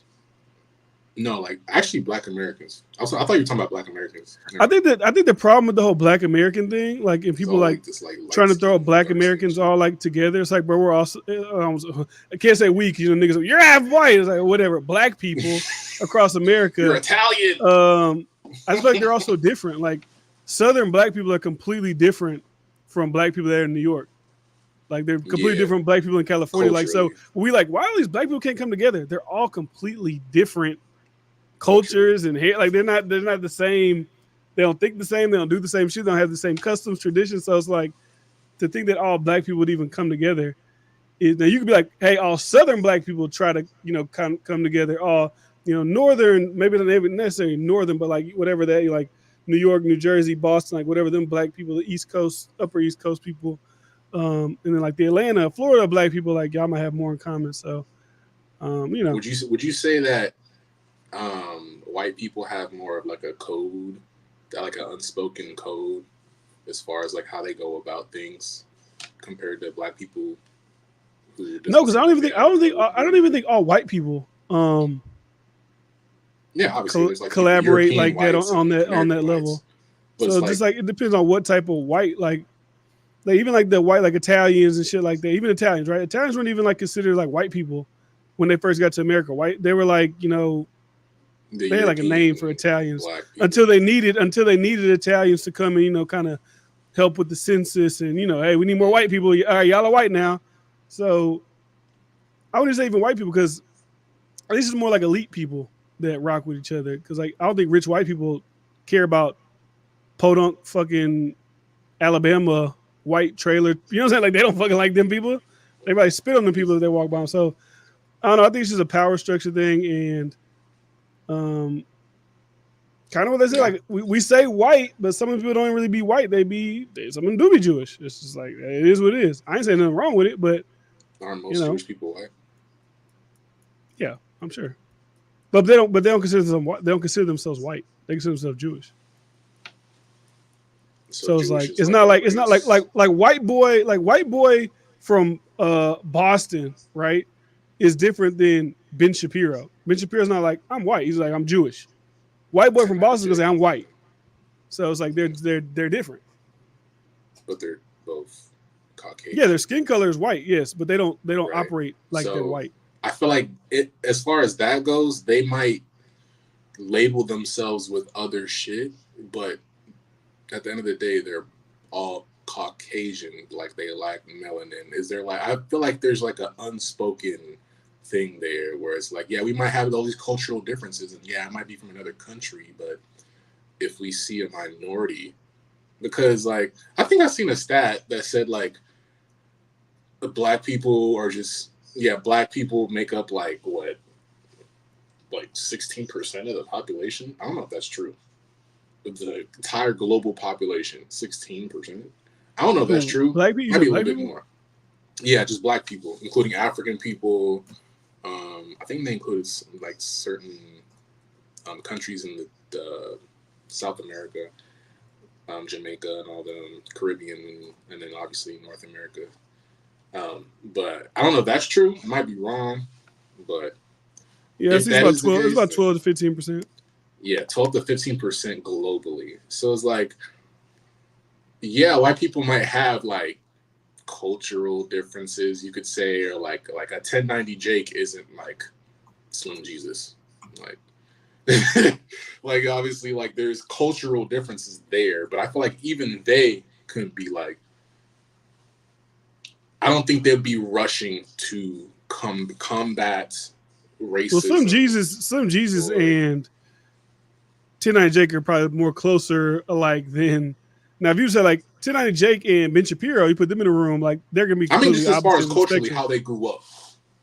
Because like you were saying, how Black people grew up, like a Black. I mean, you can say 1090 Jake probably grew up more like Flying Low than, because he grew up around gangs and the streets and shit like that. So I'm kind of talking about like where you're raised, like. He was raised in the streets. What do you mean? That's what he said. He's blood. He's a fucking. No, like states, like what state you were born. Like a nigga from, like a Black dude from Wyoming is not a Black dude from like Tennessee.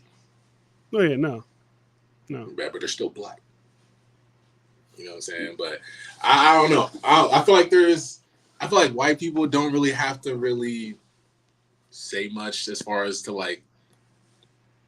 I don't know. I feel like there's like an unspoken thing there, but I don't know. Maybe I'm being on my Dr. Umar shit. But even white people, all white people ain't even on the same accord. It's just they're the majority, so it looks like they're on because they. But in terms of like if America was 60% black people, then it would look like black people all on the same accord because they're everywhere, and they would be running shit. And with white people, it's like, bro, there's like, it's still like what 50% of people fuck with the Republicans, 50% of niggas vote for Democrats. So it's like they're not all just like, you know, hey, we're rocking. It's like, bro, a white person from Florida is different from a white person from Colorado. Yeah, because you got to think. I think about it like this too. Some of these states are like very large, right? Even when you look at like they say Israel is the size of New Jersey. So just think about that. We're essentially a bunch of countries inside of a country. So like we wouldn't be like, you know, Egypt and they're all in Africa, right? Egypt's in Nigeria, or Egypt, Nigeria, Cameroon, Sudan, all these places, they're all in Africa. Niggas wouldn't say they're like the same type of people. And they can all come together to make, you know, these type of decisions, even if they're all black. I'm sure like you were completely different than like DK, or his people will be completely different from, you know, whatever. My shit really crashed. That's crazy. Nigerians and well, I don't know what DK is. I forgot. He's from Senegal. Okay, Senegalese. Not that you Americans care about anything outside of your continent, but yeah. I mean, hey, we care It's about actually Palestine. funny because I was like born and raised here, so it's like. I know that's why you trying to pull that card, like, bro. You're American, buddy. Like, I get your mama, your daddy, like they're Nigerian or whatever, like that, but you're American, buddy. But hey, everyone else in my family was born there, and then they came here. So I'll be a fool not to acknowledge that shit. I'm first generation purely, but that don't mean I got that Nigerian blood, man. You know what I'm saying? But yeah, man. You definitely gonna marry a white chick. Who, me? Yeah. I've never been with a white girl. I mean, I could just feel like you the guy who might just, man, nothing wrong with him. I'm on white, but I just feel like. I mean, if you've seen my likes, you would probably know my type, and it's definitely not white, bro. It's definitely not white. Like white is like, honestly, if we really want to talk about it, like I feel like white girls are going out of style lately. Like going out of style. They really are, outside of like maybe like what Sydney Sweeney. Like, come on, bro. Like, there's plenty of other. He's been with white men. Dick suck. Okay. And then D-Fran laughs, of course. The dream. Dick rider. Why would it transition the race conversation to fucking the WNBA? Caitlin Clark and fucking Angel Reese. What are your thoughts on that shit? I seen Stephen A. Blow a gasket at Monica McNutt for her comments. I think they're being a little bit too sensitive around the whole Caitlin Clark thing. Like, yeah, the girl Kennedy Carter, she bumped her, but bro, it wasn't that big of a fucking deal. Like, it wasn't like this needs to be on Sports Center for the next 48 hours. Everybody needs to make a story about it. The WNBA players, they hate Caitlin Clark, bro. They playing basketball. They probably do not necessarily dislike her. I feel like they dislike the way that it's being presented. Like, I feel like they thought we've been fucking good for a long time. Like we're good players as well. And now this girl's coming in, she's kind of reaping all the benefits from it. Or not, she's not reaping the benefits. She's generating the benefits for us. And it's kind of like we should just sit back and be like appreciative. Oh, thank you, Caitlin. Thank you so much for everything you've done for us. Like they feel like they should have been had that. So they might be a little bit spiteful or I don't know what words you want to use for it. But when I see Kennedy Clark bumper, like, bro, Caitlin Clark was been talking shit in college. She probably talked shit in the NBA. And that's just how sports go. So it was just weird to me to see how they were all like, oh, my God, this is what's going on here. She got bumped and she got fouled in this game and fouled. And they're like, bro, fuck it. What's going to happen? What's she going to do? She going to hoop or she going to fucking cry? What's she going to do? That's how I look at it. My thing is like, bro, all of these players go through the same shit their rookie year, even in the NBA. Like all of these players gone through the same shit. LeBron got roughed up his rookie year. Wemby got roughed up. Like even though they're like outliers because they're so athletically gifted. It's like you wouldn't really notice it. But yeah, they got like Magic Johnson, like all these people, like rookie year, they got the rookie year treatment. Caitlin Clark is going through exactly what she should be going through her rookie year. It don't matter what the fuck she's doing for the league. Oh my God, we should be honored. She graced us with her presence. Like that in itself sounds crazy for a rookie coming into a professional sports league. We should be honored. We should bow down to kid. Like, no, nigga, you're still a rookie at the end of the day. You are a rookie. Yeah. Like I get, like, you know, she came in the game, right? They get more views. They on private jets and shit now and whatever. But my thing is this with the whole Caitlin Clark thing. Like, I did a video when it was like when Jamel Hill was like, oh, because she's straight and she's white. That's kind of like reasons why she's whatever, right? Obviously, she's what she is because she's a great three-point shooter. People obviously got to compare her to like Steph. She's a female Steph Curry. That's what they kind of, you know, made her rise to the level that she's at. But I do think her being white does play a factor in that. Because I'm sure if you were to poll the people who are now indulging in the NBA, like the audience that's now the new audience that's buying her jerseys and doing all these things, I would assume that 98% of the people are probably white women or like white frat bro-y type of barstool sports guys. Like that's who's the influx of people you would probably think based off what Caitlin Clark has done.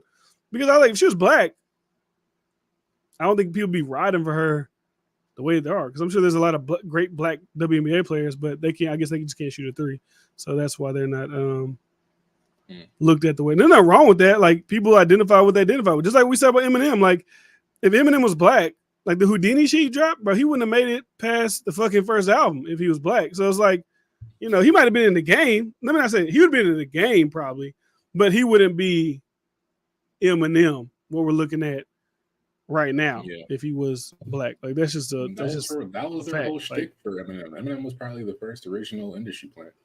That was his whole shtick.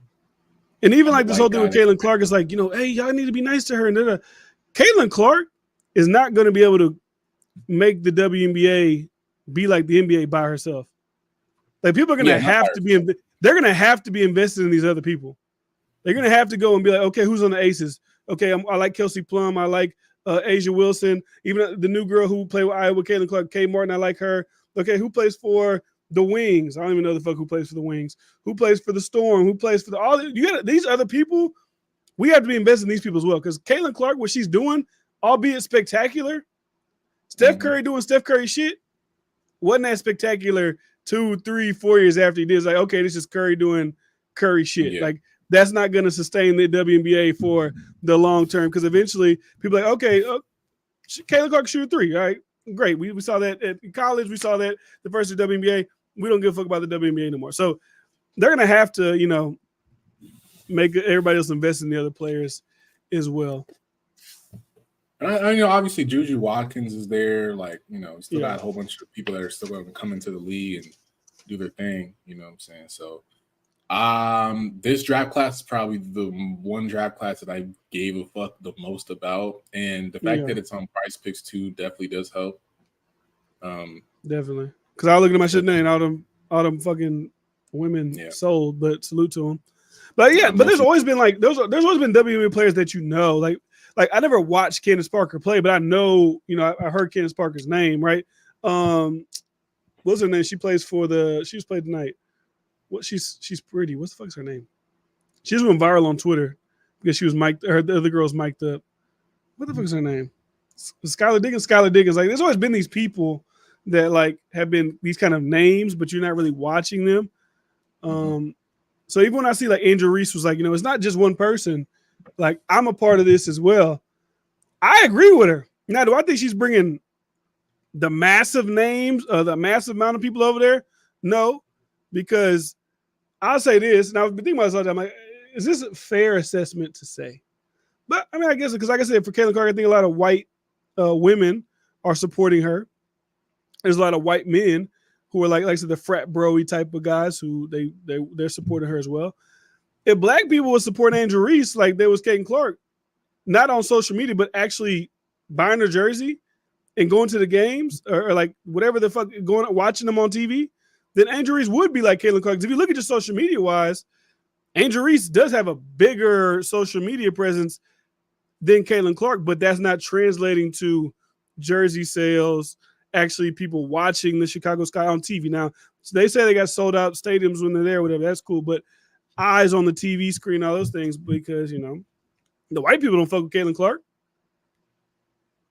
I mean, no, the white people don't fuck with Angel Reese, is what I mean. I'm about to say, like, they definitely do. I'm about to say, yeah, because even that whole kind of tribalism thing when people are discussing, when Angel Reese says that national championship game is what lit the fuse for this, which is essentially that's true. Like, people are really paying attention to it too much. Like, it was a big deal. This Final Four, not WNBA, what is it called? Women's college basketball. Shit was going on here. Mm-hmm. Once that happened and they beat them and she did the whole, you can't see me, and all the white people got so angry about that. Like I said, Dave Portnoy, classless piece of shit. Some white Keith Olbermann, like, she's a fucking classless piece of shit. Like, they were like going in on Angel Reese, which once again we talk about this whole race thing. Like, bro, when Haley Van Lith before she went to LSU was playing for, I don't know who she's playing for. She was acting like that to other players, right? When Caitlin Clark was doing all that to other players, like, she wasn't some classless piece of shit. She was being praised for it. So, like, when people bring up the whole race thing, bro, the double fucking standard is there. Like, we can see the double standard. It's clear as day. So, you just got to do what you got to do to try to support your people. That's all. Like I said, I'm not even watching no games because, like I was talking about on my podcast, I'm like, I can't even illegally stream this shit. Oh, you can't? Like, they don't even have it on Streamies. They don't have WNBA on Streamies. I'm trying to find the shit. They have it on there. Because they don't have it, they don't really play the games on, like, ESPN. Everything you got to play on ESPN. Like, ESPN 2, ESPN 3. I'm like, y'all got darts and shit on ESPN 3 and all shit like that. Y'all can at least put a fucking WNBA game in so I can just kind of try to see they really do, what though. the hell's they got going on. billiards and shit. Yeah, y'all got billiards. Y'all got darts. Y'all got no WNBA games. Like, they at least should be on fucking TV. I don't have to pay. At least the Caitlin Clark games, the way y'all be talking about it. Shit. If I'm not paying for NBA League Pass, I'm not paying for WNBA League Pass. Like, come on, what are we talking about here? Definitely. Like, come on. But salute to him. Even the Pat McAfee shit. Pat McAfee was like, they need to be. Essentially, he was kind of like, they need to be nicer to her. They need to be appreciative of what she brings to the table, because she could just leave. And then she can go and what? He was like she could leave and start her own league. I'm like, y'all do realize, like, yes, she's a draw, but she has to have other players around for, like, they like just watching Caitlin Clark. Like, she's great, or she was great in college and shit like that. I wouldn't say she's super fucking great in the NBA or the WNBA. Like, looking at her stats, like, yeah, she's averaging 17 points a game, but she plays on a team that's fucking trash, so she's got to be the scorer. She's shooting 35% from the field. 29% from three. So these are jaw-dropping numbers. She's a great player on a shitty team. So it's like, it is what it is, man. And even then, you could make an argument that the only reason why people care as much about Caitlin Clark is probably because of what Angel Reese did when Angel Reese won. Yeah. Because I think about it like this, too.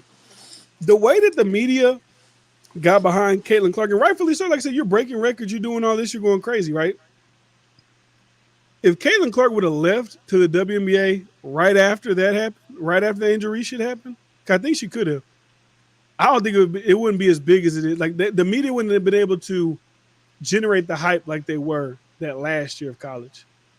Like, that last year of college, the record breaking this, oh shit, logo 3. Like, she was going crazy. She was going crazy in junior year, but she wasn't getting covered as much. They start from the very beginning of the season to the end. She was like wall-to-wall coverage. If she would have left right after, it wouldn't have been as massive, I believe, as it is now. So that was a great on her part.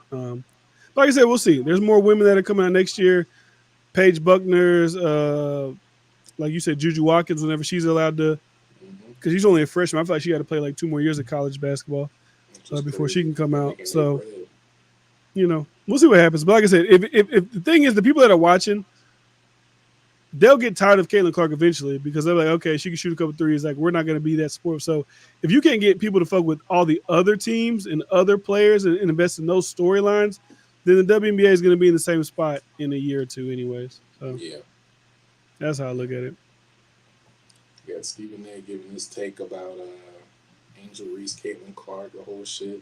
This is obviously after McNutt had said her comments about Stephen A. using his platform to cover WNBA 3 years ago, and he addressed it on his platform, which is why, again, I love the creators that have their own platform outside of where they work, and they can actually express themselves and give their unfiltered opinion. He did a really good job on that.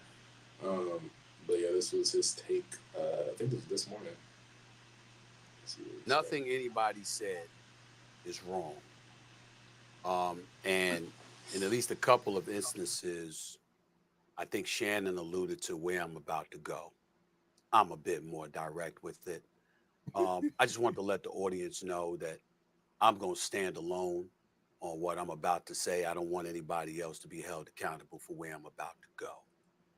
But I'm going to go there because it's first take. And that's what we do on this show, even if it's just me. Caitlin Clark and everything that everybody is saying is fine. And we're looking at Angel Reese and what Angel Reese has said. And Angel Reese is absolutely right. I love Angel Reese. I'm a fan. And I think she's going to be a damn good player. And she's going to produce for a long time in the WNBA. She was a national champion. She deserves all the props and all the credit in the world. But let's keep in mind, it wasn't her game that was getting all the notoriety, despite the fact that she was a pretty damn good player. It was the fact that she was waving in Caitlin Clark's face, because Caitlin Clark had been doing that to the competition before she ran into LSU. And that's kind of what we were alluding to, That's part of the reason why Caitlin is getting, might not be the main reason why, because obviously you have to be great at that level still. When you're breaking all these records, you have to do that to even be the conversation. As a woman in basketball, you have to do something otherworldly, it seems like, But obviously the whole race shit, Angel Reese, the cocky black woman that's going against the lanky, regular white girl from Iowa, it's there. The storyline writes itself, but that's kind of the sentiments that he was saying too that I agree with. In that NCAA tournament, and LSU took him out. And so what happens is she was throwing it right back in her face. And you had people saying, oh my God, how could she do such a thing? How could she do such a thing?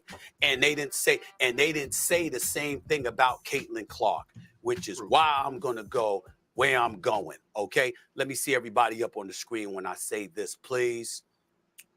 Caitlin Clark is white.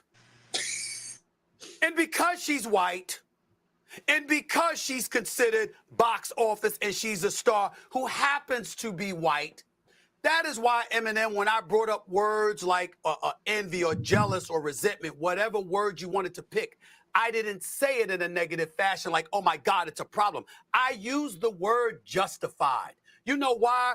Because black people throughout this country for years. No, she going MLK. Here we go. That level of ire, because we know we've got to be twice as good to get half as much. We know we've got to extend ourselves. We know we've got to put ourselves on Front Street to have a shot at getting half. Pick a profession. Pick a name. Ask yourself, pick the biggest star.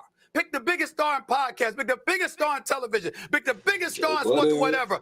That's black. And ask yourself the question that we all ask. If they were white, what would they be? How much money would we get paid if we were white? How much success would we reap if we were white? How much endorsements would we get? How receptive would America be to us? Because it's still 60% of the population. And even in the year 2024, when the white populace in this country is dipped from 90 to 85 to 80 to 70 to now 60% and dipping, okay? Even now. Wait, is that true? Is the white population 60% now? Yeah, it's dwindling. Is it really? That's crazy. Okay, never mind. Now, You have a situation where you get somebody who happens to be white and they're a star and they deserve the acclaim. They receive something we know we wouldn't receive on that level. Why do you think I say on national television, when white folks catch a cold, black folks catch pneumonia? Because it's always worse for us. There's always an extra challenge. We always have to go through more. It's not a secret. We get it. And so all I'm trying to say to you is when Angel Reese said what she said, let's read between the lines. Because what she's really saying is that this is really not a big deal. We're making it a big deal because of what I did and who I did it to. If it was another sister that I did it towards, it wouldn't have been a problem. But because my black self did that to the golden goose, who happens to be white, it blew up. I've reaped some benefits from it, and I'll take that. But in the end, we know what it is. She is saying and articulating and being symptomatic of things that we have been going through as a community for decades, if not centuries. And the sad part is that in the year 2024, this is further evidence we still going through it. Because in the end, like you said, Eminem, like you said, Janae, like I know you know, Shay Shay, if we weren't talking about Caitlin Clark, but we were talking about this happening with a sister, guess what? We wouldn't have been talking about it at all. It wouldn't have been a story. The golden goose was touched. And all I'm saying is, I know this. Y'all know this. I'm just saying, rather than resent it to the point where it's an impediment to our elevation and success, let's exploit it and reap the benefits from it. Because that's what they do.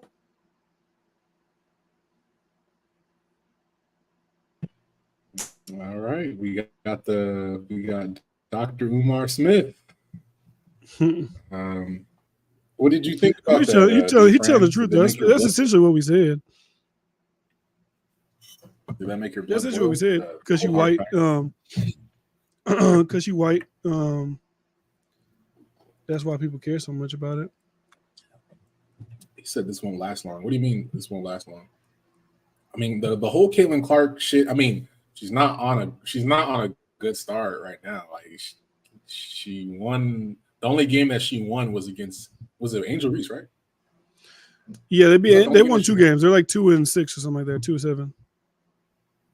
Oh, I thought they lost. But also, I was listening to this one lady. She was on like Get Up or something like that, and she was talking about like how they're pushing them out, right? Not pushing them out, but they're pushing the Fever. Like why are the Fever played double the amount of games so far this season that the Aces have played? And the Aces are obviously the 2-time champions, so they're clearly trying to, get everything they can get out of the Caitlin Clark phenomenon early before all y'all other people got to play y'all's games, and then people just not give a fuck. It's not even like Caitlin Clark is clearly Asia Wilson is the best player right now. Like it's not even really close. Like she's playing like she's Shaq in his prime. So it's like the best player is still black. Like second best player is probably still black. Third probably is still black. So it's like, why are y'all so? I get it. Caitlin Clark, she's the rookie and she's getting all of this attention that we weren't getting when we were drafted. Look what we're doing. It's like, I get it. But from a marketing standpoint, got these little white girls coming to these games, taking little pictures with Caitlin Clark. That's only going to help not just the league's pockets, but your pockets as well. You're probably going to be getting paid more.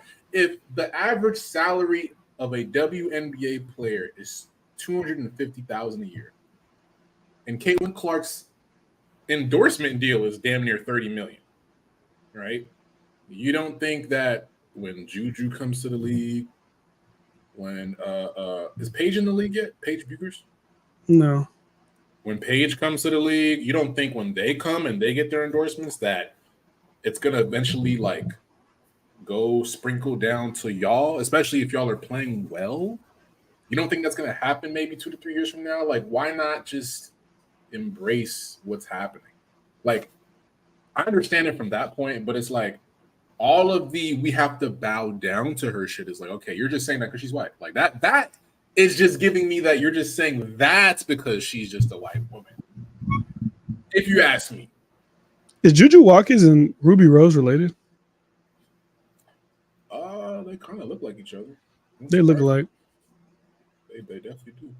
I know Ruby's from Eritrea. She's African. So I'd just be curious with the Juju Watkins thing. Like, I think she was like averaging like what 27, 28 points per game, like when she her first season. I think it'll be curious. Like, do the people really get behind great players, or is it like like I get why people got behind Caitlin Clark, right? It's because she's white and because she's doing spectacular things for our shooting the three. Like Kelsey Plum was a scoring leader in the college women's basketball when she came out, but I don't know how she was scoring. Was she scoring just like regular, like doing bullshit ass layups, or was she shooting from the logo? Well, I don't know if it was from the logo, but she was a very efficient shooter. But I think also too, media had like we saw like look at COVID, right? We're just like, totally left field, but like media can control the way a lot of people think about people. So who knows? Maybe if Kelsey Plum was covered the way that Caitlin Clark was covered on the way to breaking the record and all that type of shit, she could have been that. So I think the media plays a lot behind the Caitlin Clark hype because it's in your face every day. Caitlin Clark this, oh shit, bro, this record, this, she did that. Because like Caitlin Clark was doing it, but she wasn't winning. Like she lost to LSU and then she lost to South Carolina. But like you probably can't even name me any of the players that was on the South Carolina team that went undefeated. They won every game. They didn't lose not one game. I think they're back to back, right? They won last year and this year. No, LSU won the year before. Oh no, LSU won, but they won like 2021. They're always winning. They're always winning. We can't even name nobody on South Carolina. I can name Cardoso because she's obviously playing with Angel Reese, but besides, I don't know who's focused on that team. I don't know who's on that team. And I know their coach. That's about it. Yeah, which is like everybody knows the coach. They don't know any of the players. We know Don Staley. We don't know anybody who's on that team. Yeah, Don Staley. But that's a media. To me, that's a media thing too. Because like, if we weren't seeing Caitlin Clark every day on ESPN, like, oh, she did this last night. She scored 30. She scored 40. We probably still wouldn't give a fuck about women's college basketball until her and Angel Reese probably met up. Like, oh shit, this what happened. Oh, that happened last year. Okay, let's watch it again. Like, we wouldn't care as much. Mm-hmm. But last season was probably the one season where I cared not just about Caitlin Clark, but like even like the little like there was this girl from Notre Dame that was really, really good. She like led the nation in steals. I forgot what her name was, but even her, players like her, like I was watching. Did you know the black girl from Tennessee? She moved to like the third highest of all time in the college basketball scoring. Who? You don't even know the fuck that is. So it's like this media, depending on who the media want to cover. She was the third highest scorer? So it was like now it's Caitlin Clark, Kelsey then Clark. This chick from Tennessee who got drafted. What position did she play? Was she a center? She might have been a guard.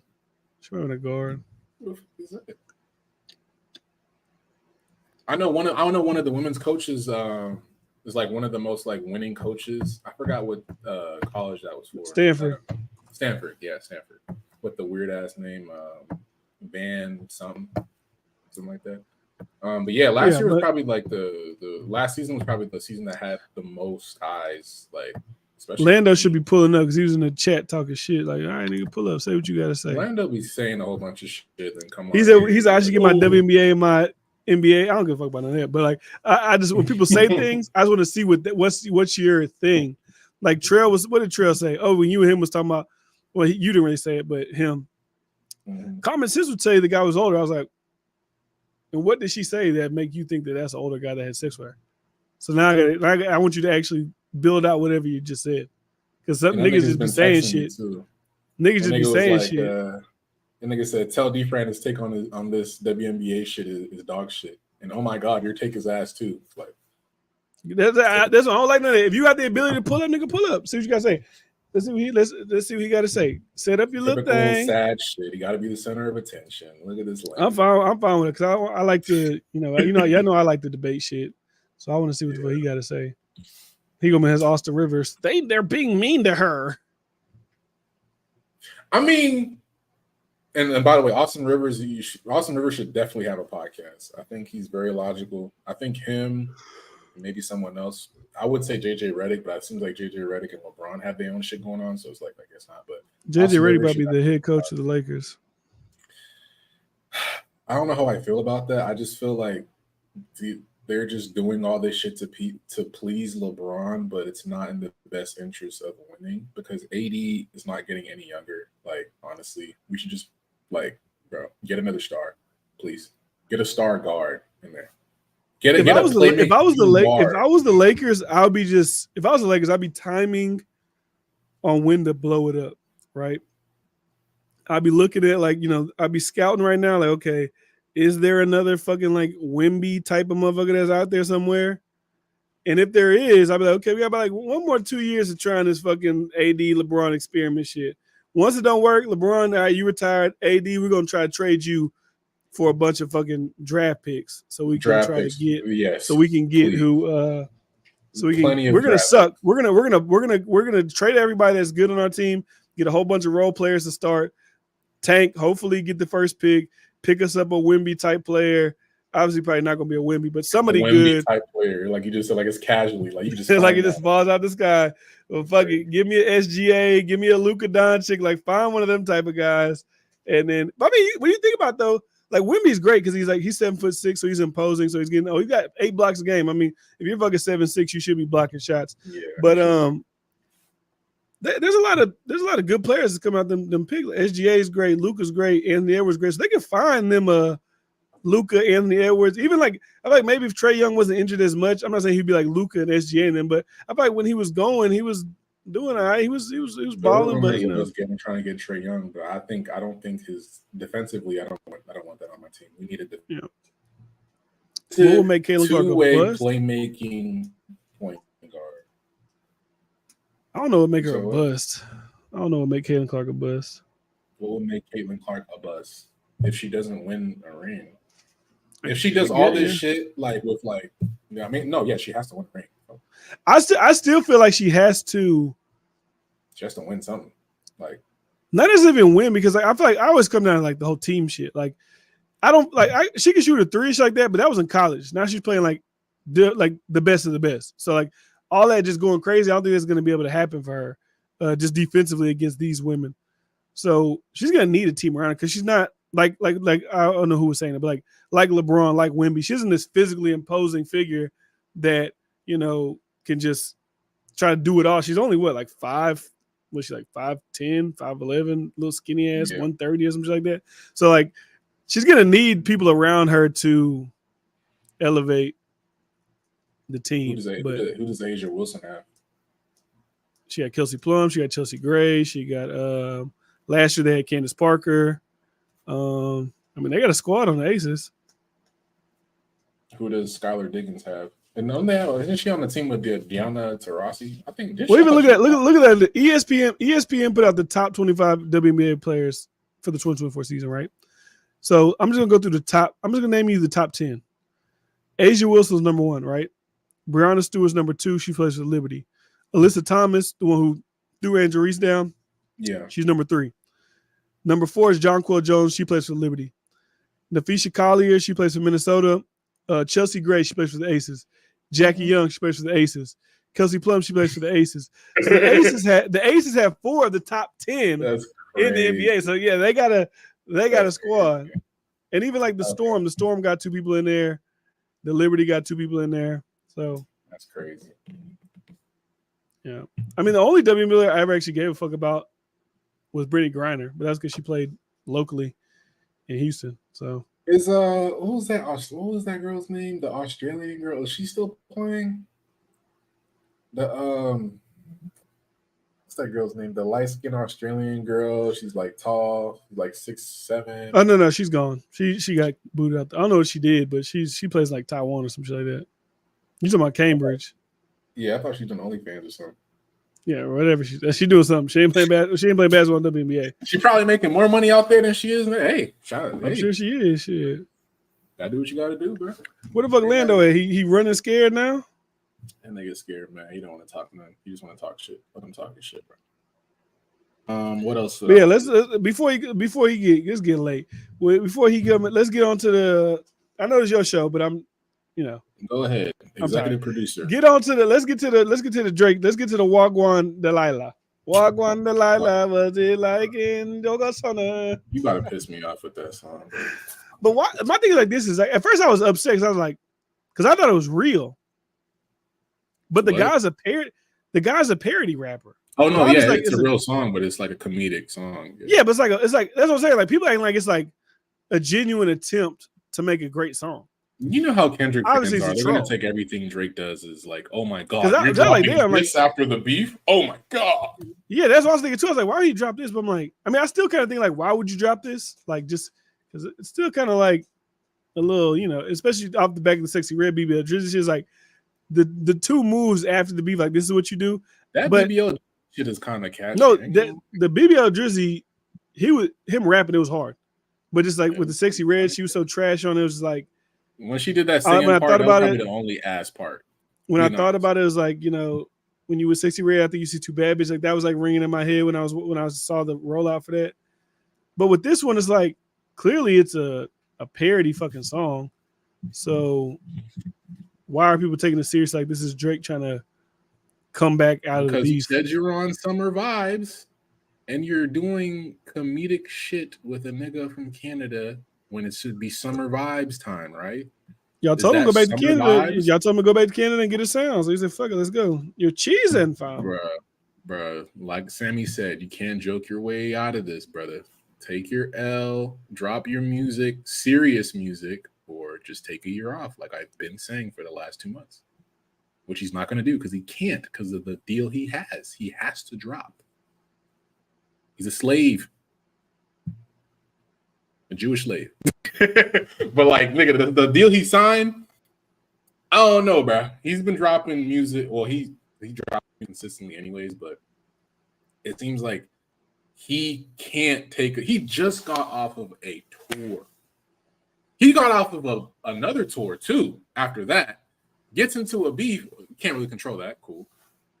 You're dropping shit still. You said the hard part 6. I'll respond back when you come back with facts. Everything in my shit is facts. But you're not even responding. You're just still dropping. But you're dropping bullshit. If you're gonna come back, don't drop bullshit. This isn't the time to be dropping bullshit. Okay, Drake. If you're not going to give us, honestly, never mind, 2. Take a year off. I don't want to hear from you. I don't want to hear from you until next March. Take a break. Yeah. That's just me. That's me though. Maybe I'm just everyone loves Drake. Oh, we always want to hear Drake. Well, Drake. Bro, for you, Drake, this year is not your year, fam. It's okay. It's okay. Next year, because we all know Kendrick's not going to drop shit this year, right? We can all bank on that, right? He's not going to capitalize off the Not Like Us shit. Let that Not Like Us shit play. Let it die down a little bit. Bro, come mid-September, I promise you no one's going to give a fuck. Or if they do give a fuck, they're not going to be playing it as much as they're playing it now. Even now, like, you hear it in clubs, yeah, but it's not. You talking about Not Like Us? Yeah, Not Like Us. It's not going to have a long shelf life like people are making. I told y'all that shit was going to die down throughout the summer. Like, not necessarily because it's a trash song. I just think people was really going to overplay it. They're going to overdo it. They're going to overdo it. Minute, right? Niggas, like, bruh. Yeah. Like, I know every time I listen to that song, once it gets to the fucking, once he gets to the part where he's like, once upon a time in Atlanta, there were slaves. I'm like, I'm done with that shit after that. You got it, bro. That shit off, nigga. I ain't gonna lie. I don't need the history lesson of Atlanta railroads and slaves. Right, like, why are there even like 3 verses on there? There shouldn't even be 3 verses on a song like that. It should just be 2. Was I hear that part? Once upon a time in Atlanta, we were slaves. We was in chains. You got it, bro. You got it, bro. I'm done with this shit. I'm off of it. That's like I like Family Matters as a whole, but I do be skipping around to that last verse a lot. I play the second verse. Maybe I'm just different, but that second verse is crazy. I like that little. Kendrick just opened his mouth. Somebody gonna hand him a Grammy right now. That shit funny as fuck to me. Because every time Kendrick get a Grammy, that's all I'm gonna think about. I guarantee you he is. That's how I felt when the Hard Part 5 is like, well, how did this win? Like, I get it's Kendrick, but this is what we're gonna. This out of all the songs that came out this year, the Hard Part 5 is the best rap song, best rap performance, best rap. Like, all right, bro, y'all got it. Well, that's just dick suck. You know they are. That's just dick suck. But yeah, Lando says pulling up, and I said, I'm in wreck. He ain't got nothing to say. That nigga's at work. He ain't pulling up. And honestly, that nigga's not allowed on my stream until you do the verse. He's running from the WNBA conversation. He's running from the verses. Lando, you're not allowed until you do the verses. I'm sorry. You're banned. Walk on Delilah, no, I'm late cause there's bad traffic. I just showed my dog your Grammy, said he knows the man I slapped it, I'm so cheap. I'm trying. Your mademoiselle nights are geeked, I'm bent low-key. Walk on Delilah, double date me if you like me. Brought my chronom for your bestie, sorry, he's wearing a shiesty, he's not beat. It's just too smoky in these streets. You're looking sweet. Oh, don't you be acting mean. Oh, there you go. No, there's a 40 in my jeans. Walk on. That's one of the great. Just not that song. Hated Delilah is one of the greatest songs of all time. But regardless, look who it is. Look who it is. That song was ass. Lando. Give us your take. Oh, hell no. Oh, Lord. Put a bonnet on. Oh, okay. Getting extra light skin on us now. Watch your mouth, nigga. Anyway, take on what? Because I've been hearing y'all spew some horrible shit for about an hour and a half. Well, if you've heard of spew bullshit, then combat it. I know. Which one would you like me to combat first? It's really you just run it down. Nigga, did you just wake up? What the fuck? No, I've been on Rick. I've been playing Rick. What is Rick? What is that? What is that? That's in 2K. That's I thought you were playing Rick. Old head. I thought you was like at Lifetime or something. I'm like, you're playing Rick. What the fuck does that mean? This nigga's like Rick. What is that? You're recording music? Yeah, I was playing Rick.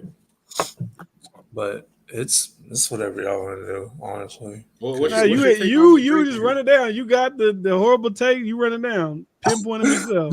The Cardi B shit with you, 42 Doug. With me? Nigga. I think she's going a bit overboard with threatening the suit. Yeah, that's some real lame ass shit. I ain't gonna lie. You could not respond to BIA because I don't think BIA is somebody that Cardi should respond to. Not to mention that BIA diss is trash. We know that shit is garbage. Like, I'm being real honest here. If a more prominent female rapper came at Cardi, I think she'd have to respond. But BIA,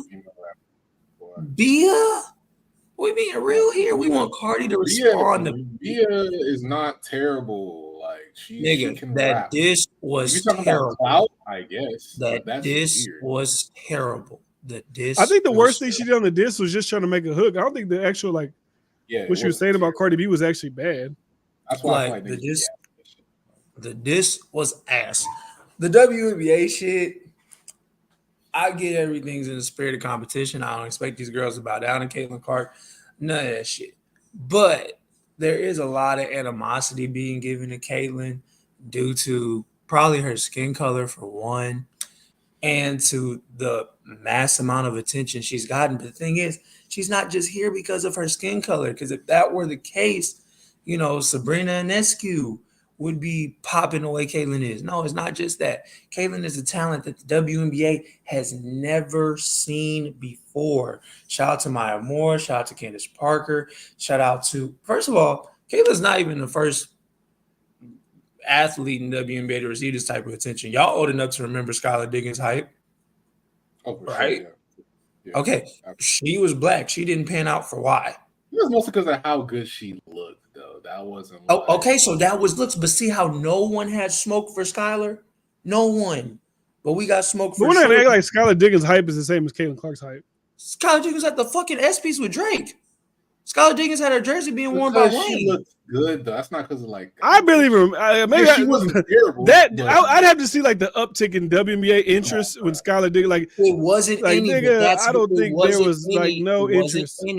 It wasn't any, and that's because she wasn't talented the way Caitlin is. That's the other part that's getting so glossed over with the animosity. They don't like they just said that bullshit the other day.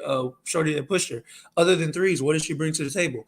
I don't know. Other than she's a great playmaker, and you say threes like she on some spot up shit. No, Shorty pulling up from 40. None of y'all doing that shit. She's shooting 29% from three. Okay. D-Frame. Is that fucking? Would y'all think? Is that great? D-Frame. Is that great? I'm asking you. Is that great? Is that great? Hey, according to Bryce, that is. According to Bryce, that is. D-Frame.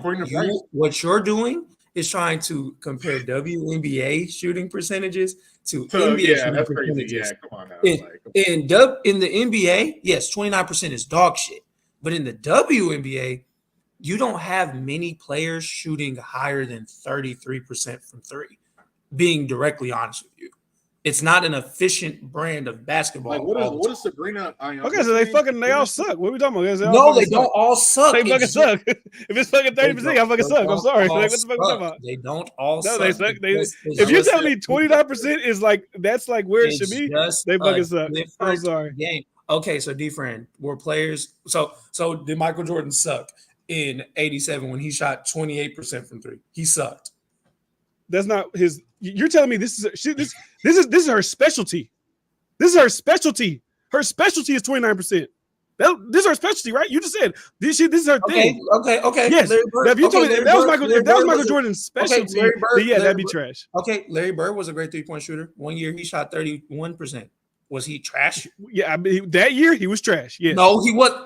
That year he was trash. Oh, he was 31%. What year was he was trash. Help me out, my nigga. Help me out, bro. What year was that? What year did he shoot? I think it was around the first 2 years that they had implemented it. But he was a great shooter. That's my point. It's a different game. It's a different game, bro. So her shooting 29 is, first of all, if you're gonna talk about her stats, then let's talk about the other girl stats who claims that she brought more eyes to the W, which she did. She did bring more eyes to WNBA. Angel did, but do you want to read off her stats? Angel Reese stats are bad too. They're very bad. Have you even seen her position? They're terrible. Have you seen her finish? No. Have you seen her finishing around the rim? Her field goal percentage makes Caitlin Clark's 3-point percentage not look that crazy because Angel Reese is supposed to be a force. She's supposed to be able to finish around the rim. She hasn't been able to make a layup. Period. She averaged 8 rebounds. She averaging like 10 and 8. You want to read those percentages off? Fuck the 3-point percentage because Angel don't shoot. What the percentages are. I just saw it somewhere. I just know that she that field goal percentage is like 30-something%, and for a 4, that's worse than being a 29% 3-point shooter. That's worse. So, like I said, they all suck. What are you talking about? No, they don't. What's your argument? First of all, they're all rookies. First of all, they're all rookies for one. Relative to their competition, it's not. It's average. It's exactly not. To my competition. So I'm actually. They all fucking suck. No, that's what you compared to men. Yeah, because you're comparing. No. If I'm looking at a different league, if I look at something, it's smaller. I don't give a fuck what it is. If this like baseball and softball. If I see a softball player, it's like she's the greatest, and her batting percentage is 180. Oh, she fucking sucks at hitting. I don't give a fuck what league she's in. She fucking sucks. You're comparing it to men, not the sport that it is. Brianna Stewart shooting 18% right now, and that's Brianna Stewart. She fucking sucks. Brianna Stewart. You just said. No, she doesn't suck. I didn't say that. They said that. I didn't say what she was. See, this is my point. This is how you know some niggas. this is how you decipher who's watched WNBA basketball and who has not watched it. Because I never act like I watched it. I'm not gonna be. I love the WNBA. That's not me, buddy. I'm sorry. That's not me. When you get here and talk like you know what you're saying, you have to know what you're saying about each different game. You're trying to compare the WNBA to y'all keep saying that. Y'all keep saying I'm compared to the NBA. I'm not comparing it to the NBA at all. So then what I'm saying if I'm watching a game and a chick shoots a 3 10 times and she makes it twice, I'm saying this bitch shouldn't be shooting threes. She need to figure something else out because obviously she can't make the motherfuckers. I don't know what y'all are comparing it to, but I'm saying if someone shoots 10 times and they only can make 2 and that's their average, they might not be a 3-point specialist. She might not be a specialist. Not to then mention that Caitlin Clark also is the youngest rookie, I think, or the only rookie or fastest rookie to have a certain amount of points, rebounds, and assists. Like, let's be real here on who Caitlin Clark is. Right now, she's already about a top 6-7 player in the league, which is, other than Cameron Brink, no other rookie can say that in this class. Now, Sabrina Ionesco is literally the best 3-point shooter in the league last year. She's averaging 33% from 3 right now. That's not that ass. Like when he said 29%, I'm like, that's not ass. Like compared to everyone in the league.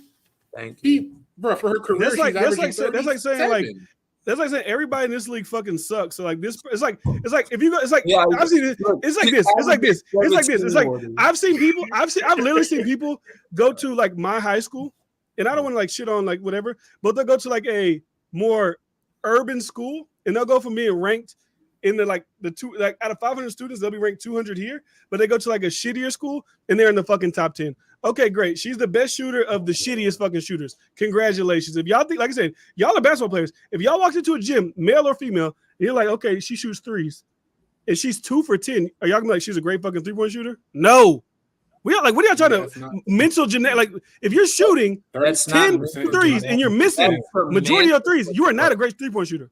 You're not. 37% is not 2 for 10. That's semantics. What you're playing right there. That's semantics. Okay, that's semantics. No, that's literally semantics. Okay. Wait, what? Okay. To the next point. There we go, Sammy the Bully. She sucks less. There we go. That they should go easy on Caitlin. My stance isn't they should go easy on her, but again, a lot of it is envy. If this was, and I think a lot of it has to do with race. I think if Shorty wasn't white, they would not have to smoke for her like that. I'm sorry. I just really don't think so.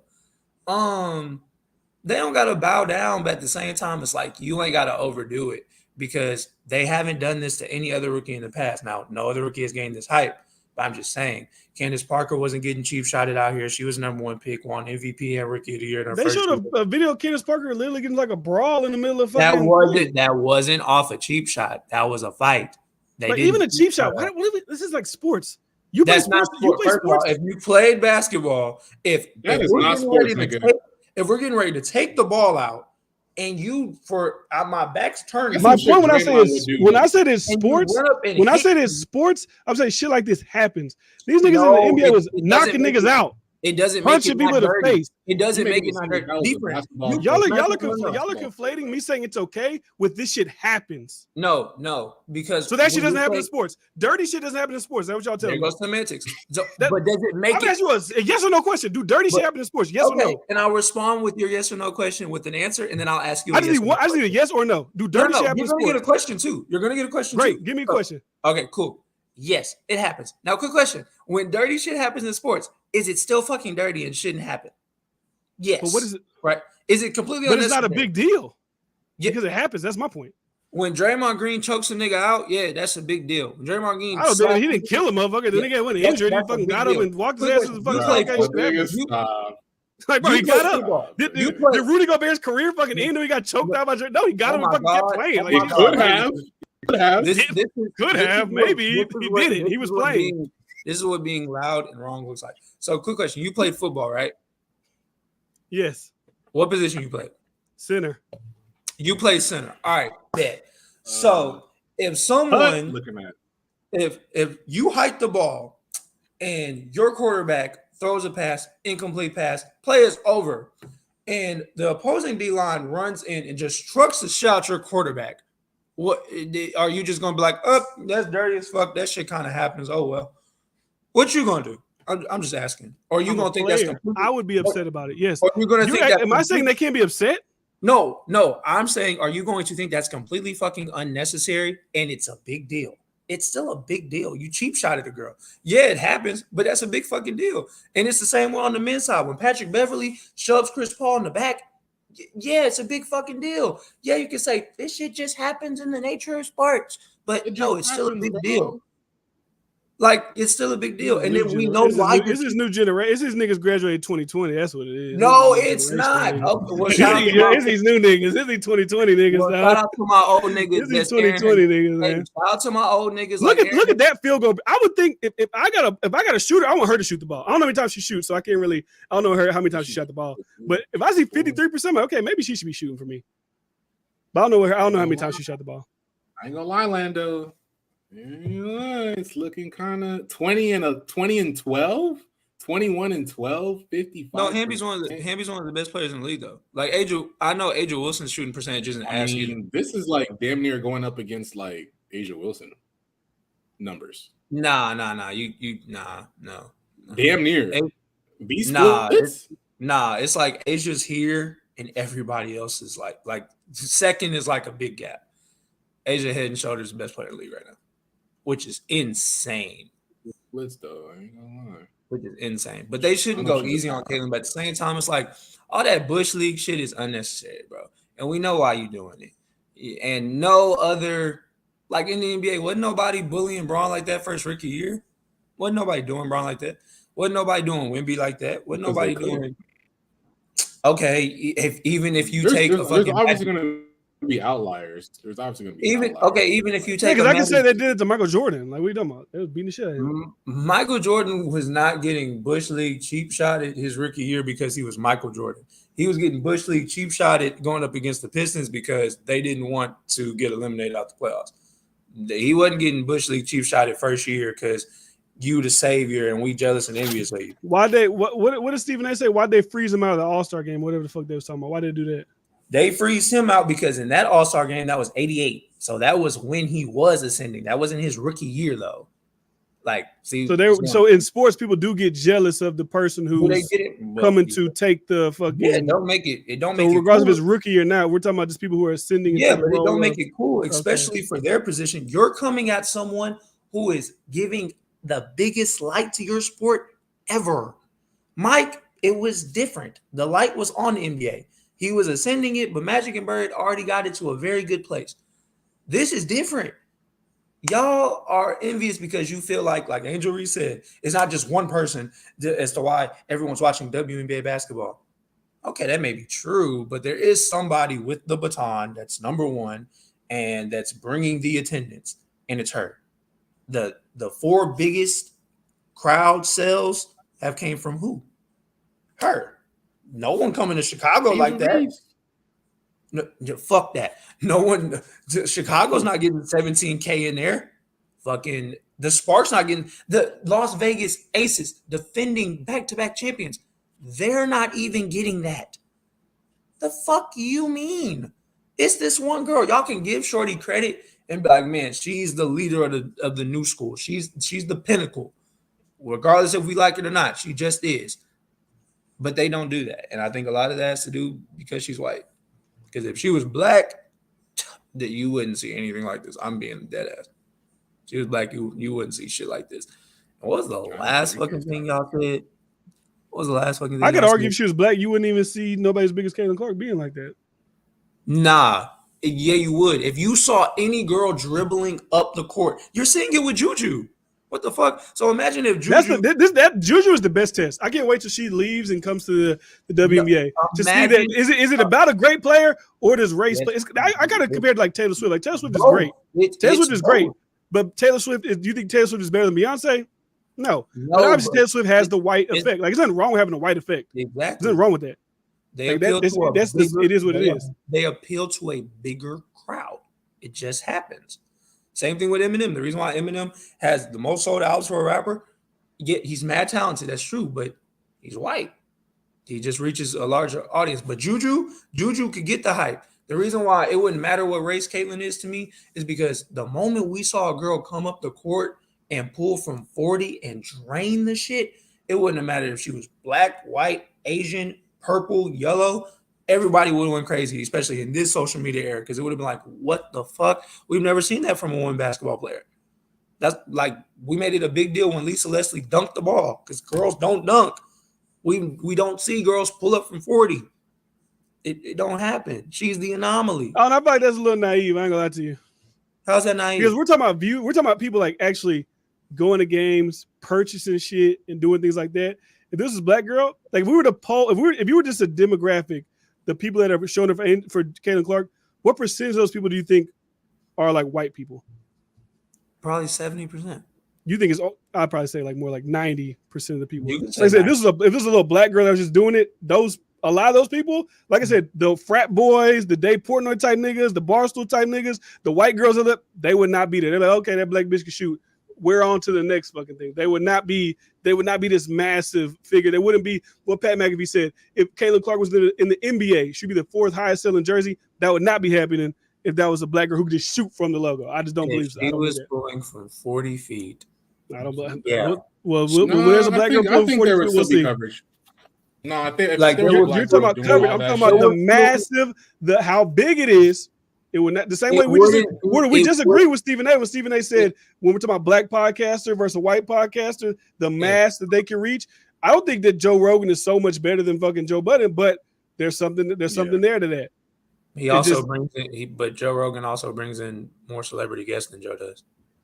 So, but Joe Rogan don't have to bring celebrities. Joe Rogan can talk to a random nigga that wrote a book about sleep and get 20 million views. But his most viewed shit is when he's had guests, right? Yeah, now, but what made Joe? Those niggas, Elon Musk niggas didn't make Joe Rogan. That ain't what niggas was watching Joe Rogan for whenever he blew up initially.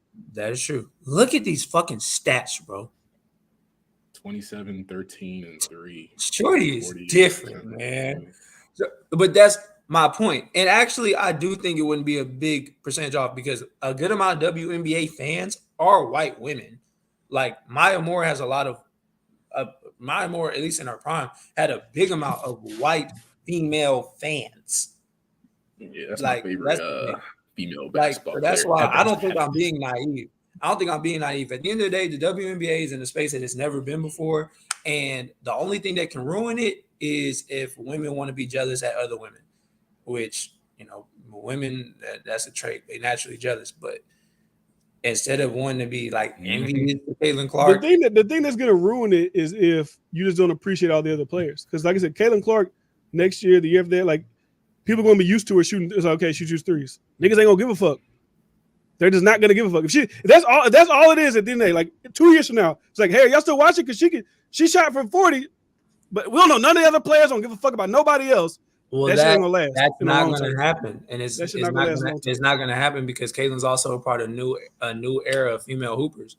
Her, Sabrina, Paige, Juju, you know what I'm saying? They're a completely different brand of hoop than what WNBA players of the past were, and that's not me trying to discredit WNBA players of the past. I've been a watcher for 15 years plus. Maya Moore, Candace Parker, Breonna Stewart, Diana Taurasi, Sue Bird, like they had game. The thing is with them though, that these girls is different with. These girls have personality. These girls have a certain image that you can latch to them. I think that's a good point that people just and what's crazy is Caitlin out of all these girls is the most boring. She has the least amount of personality, but she's talented, immensely more talented and more entertaining than the other girls. But Angel Reese has a big personality. Her teammate that got drafted with her went to South Carolina. I forgot her name. She has big personality. Paige, personality. Juju, personality. They have something that you can latch onto them. That's the thing that makes sports stars is we can latch an image or a personality to you. That way we can brand you. That's just how sports works. WNBA hasn't had that. They have it now. So you're not just going to see Caitlin and a bunch of nobodies. No, players coming in. It's going to be a lot more. Ronda Rousey of the WNBA. It's going to be a lot more people invested. And then what was the last fucking thing y'all was talking about? Were we talking about Drake and Kendrick or something? There's no way we were talking about that, right? The league leaders points right now. Kaylee one. Enrique's number 2. Caitlin's already 3rd. She's already 3rd, bro. It's already 3rd, bro. That's crazy. Has more points this season than Diana Taurasi and Angel Wilson. Now, Angel Wilson also. Now, Caitlin, to be fair, if I'm being objective, she has played probably more games than anybody. She played like double the games the Aces have played. Like she probably has played. So let's be honest, is that really a great stat if she's playing way more than everybody else? Probably not, because we equal the games out. She probably won't be there. I mean, you just have to see how the season plays along. I think her pace, the pace that she's playing on, is still going to be top. She's also a rookie too, so it's not like all these other. Who's the other rookie on this list? No one else. Okay, then. So you can't just say no, but we know that none of the other rookies are like these score. They're not scorers. So it's like, are you expecting them to? Enrique leads the league in points per game. One shorty that got drafted to the Aces, she was a scorer, but she just couldn't score. But she's on the fucking Aces. No, you didn't even let me finish. She's on the Aces. She wasn't even good, so they cut her a week and a half ago. Wardu might know what I'm talking about. Shorty from Syracuse. She went to the Aces, bro. She was shorty from Syracuse. Great college scorer. She got drafted? Yeah, she got drafted this year. If you pull up the draft, you'll probably see it. I think that's the girl I was telling you about, Wardu, who was like the 3rd highest scorer or something like that, I think. Exactly. The girl from Tennessee. It just didn't translate, so they cut her. Yeah, so but also she's on the Aces. Like if she was on the Fever, she probably would have made the team because who the fuck they got? I mean, I don't know. She's on. Like I just read off the Aces. They got 4 of the top 10 players in the fucking WNBA. Now the white girl, and I do think I say the white girl, Kate Martin, she's been doing good this season for her little role is whatever. But like probably the whole Caitlin Clark effect did help her land a role as well. No, she hooped her ass off in the tournament. That's what landed her role. She hooped her ass off. Jackie Young averaging 21 right now. Who's Jackie Young? Drafted? She played for the Aces. Yeah. Kelsey Plum averaging 18. Oh, the Aces, bro. That's like the Warriors, bro. They're the Warriors. Crazy, bro. What? That's crazy. Where's the parity at? Crazy. So they don't need to let Caitlin walk all over them. But at the end of the day, hey man, if you ain't doing this shit to no other opponent, what the fuck you doing this there for? Like why? And say why. I respect it if you say why. Say you envious, say you jealous. I got you. It's cool. She told you why. She said she elbowed me in the head to play before that. Now, let's go to Angel Reese when she do her rebounds. Go ahead and give her props. See, look, y'all want to get a black woman no props. Where the rookies at right there at the top of rebounds? Where's she at? Well, give her props. Nigga, give her props. Nigga, that's total rebounds. That's not rebounds per game, nigga. No. Rebounds per game, no. Nigga, that's total rebounds, not rebounds per game. But rebounds per game, I'm sure she's like somewhere up. She's 7. She's number 6. She can't get her fucking props. All right, whatever. I get this. This is why the black woman can't get her props. All right, yeah, we got it. She couldn't get her props, but what do see her there? He scrolled right on out of there. He's like, I'm out of here. That's good. That's good. Angel, you're gonna open your mouth and say, "I brought eyes to the WNBA." Hey guys, y'all want to watch a bitch? Like getting rebounds? Hey, y'all want to watch a bitch rebound, or y'all want to watch a bitch shoot from 40? Y'all just said you like personalities will drive people to want to watch. Yeah, they want to see what she got to do. Since she's been in the league, what personality has she been giving you? Villain. I don't know. Villain. What? None. She had personality coming in. Actually, yeah, you might be right. That's her. That was my point. She had personality coming in. The same way that that Juju and Pedro had personality coming in. If you sustain it here, yeah, you'll bring eyes. She had her debut. Lotto came tonight. Lonzo and all them came. They play sports in Chicago too, so that might play a reason into it. But Angel, you can't just get 9 rebounds.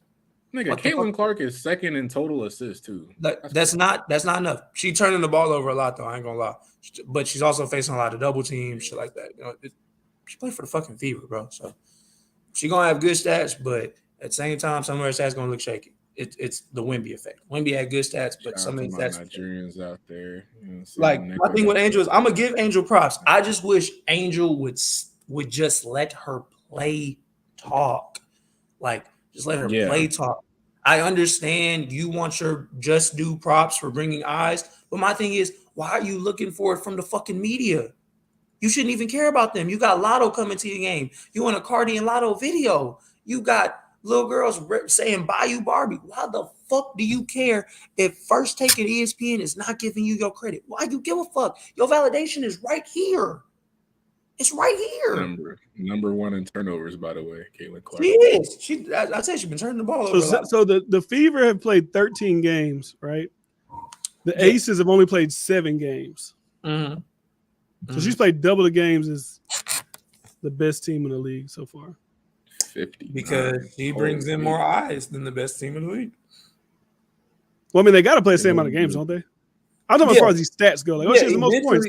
Yeah, she's played. So pretty much, if you look at it like this, go up to them points again. So where we at? Go where the points at. All right, so we got her at 3. Right, so everybody in the Aces, whoever's from the Aces on there, Asia Wilson, she's pretty much at 300 points, but she's the best player in the league. So she's double, essentially like double Caitlin Clark's numbers right there. And you would assume Lloyd keep that pace of 19 points, 18 points. They'll be past her as well. They're not even on the list yet. So I don't know if they're going to pass her necessarily. Well, I'm just saying, if her average is 17 points a game, like and theirs is 18 and 20, they keep that pace and they play the same amount of games, they'll be more than her. The thing is, with Asia, she's probably going to stay around 26. Kelsey, she probably might drop a little bit because of how good the team is. Caitlin is the one out of the 3 who is new and who, the more comfortable she gets, the probably better of a season she'll have. So that average could absolutely go up another 4, 5, 6 points. Absolutely. What was about at this point? Anything could happen. She can go and score 50 next 3 games. The likelihood of her ascending. How many games do they play in a season? I think like 35 or 40. It's similar to like college. They don't play a lot. Damn near halfway through. Yeah, they don't play a lot this season. WNBA season is only like 3 months. So how much will that average change then if we're almost halfway through? It depends on how much she ascends. I don't think she's even that comfortable yet. And I'm not even a Caitlin. The All-Star game had a. And I'm not even a Caitlin fan, bro. I'm a Sparks fan. But Sparks. Facts. Candace Parker is big. So. I'm riding with Enrique. Shout out to my Nigerian brethren. You know what I'm saying? I respect it. Leading score, salute to her. I respect it. Points per game. I just think they shouldn't be all disrespectful and looking down on Caitlin. I feel like they should form like a sisterhood. Like, we can compete on the court, but off the court, hey, we a sisterhood. Like, I hear them talk. Like, I've never heard Caitlin try to downplay any of them. As always, she a great player. This, that. Every interview I'm seeing, how many of these black women giving her props on anything? And we talking off the court now. That's very true. You wouldn't see that in the NBA. It's a brotherhood. I saw guys say, respect to Braun. He a great player. But when we on that court, fuck that nigga. That's competition. Man, all I've been hearing these players, these niggas been tearing Rudy Gobert ass up all fucking playoffs. What are you talking about? As they should. As they should. All right. Bitch, you ain't that good. You ain't that good, bitch. You in the WNBA. You ain't in college. Clearly should have went to Nigga, we should absolutely tear you the fuck up. You a 4-time defensive player of the year, and you're unplayable. 3 times. Was it 3 times? He 4 times. No, I think this year was his 4th. He's a 4 times crazy. That's why when you brought the Ben Wallace shit the other day, I was like, Rudy Gobert's gonna have the same amount as him and can get a ring. Compare Ben Wallace's impact to fucking Gobert. Wow, they got the same accolades, my nigga. They got the same accolades. Context is important. You're just chatting. Context is important. They have the same accolades. What the fuck? I'm just being honest here. No. Anyway, so I don't think Gobert has a fucking ring. What the fuck? See, I would say Kayla McBride, she's a 3-point shooter. She's 27. She shot 27. She shot 55 threes and she made 27. Caitlin Clark shot 91 threes and she made 27. I might want the ball in Kayla McBride's hands. The girl he's saying, what's her field goal percentage, Jordan? Kayla McBride? Who? Kayla, what's her field goal? 49%. 49%. 49%. She top 5. 49. That's a shooter right there. She's top 5 right now. How many points does she average? Caitlin McBride, let me 16. 16. One less than Caitlin. Not bad. She, but then again, so she's been in the league for like how many years? I just said I'm not asking who's been in the league. Whatever. I said who's shooting. He said who's she's been in the league for 10 years, nigga. Like what? She been in the league since 25. I didn't say how long she been in the league. I said nothing. I just said my shooting. That's all I said. Well, obviously you're gonna get better, more experience you get as a 3-point shooter. It's all right, bro. In about 3, 4, she's the greatest shooter. We never seen anything. She's supposed to be fucking the greatest we've ever seen in our life. Niggas already call her Steph Curry. You want to see Steph Curry rookie year shooting stats? Nigga, she's probably shooting right at the line, nigga. You acting like she's Steph for real. She probably shooting right at the line. I just said Caleb McBride was Steph. What you talking about? Whatever. He was saying like Warder doesn't be lit. He just be wanting to. He got like trail. He just want to say something. I say shit about her kind of hard shooting to like hear fucking Steph Curry. Talking like the Roadrunner, nigga, talking a million words a second. What?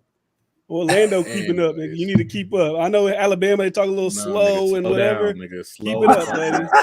We're not in Alabama anymore, There's buddy. a speed limit, nigga. There's a speed limit. We're not in Alabama. Nigga. Relax. Let me get this ticket, nigga. Fuck. I'm crying.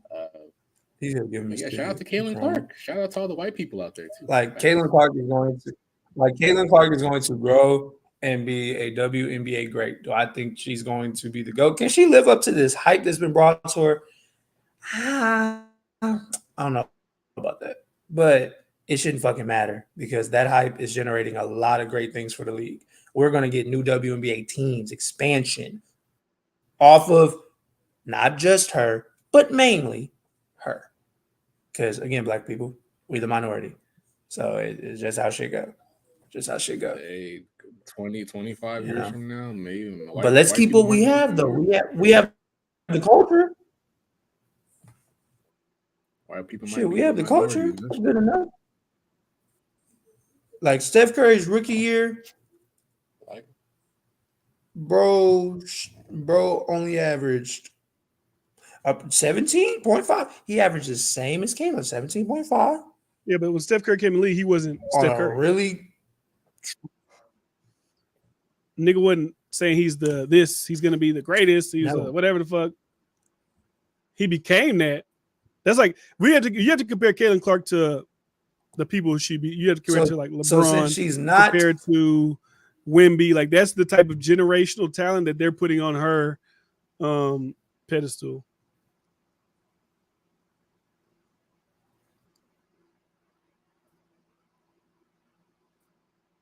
If you talking, I can't hear you.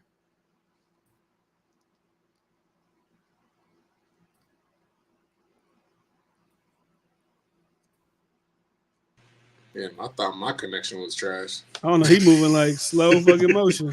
I had to switch to my damn phone. Maybe niggas cut off the internet in Texas. Who knows? Nigga says Zion Williams. He said, "Why is this dude lying? Nobody has his favorite WBA team."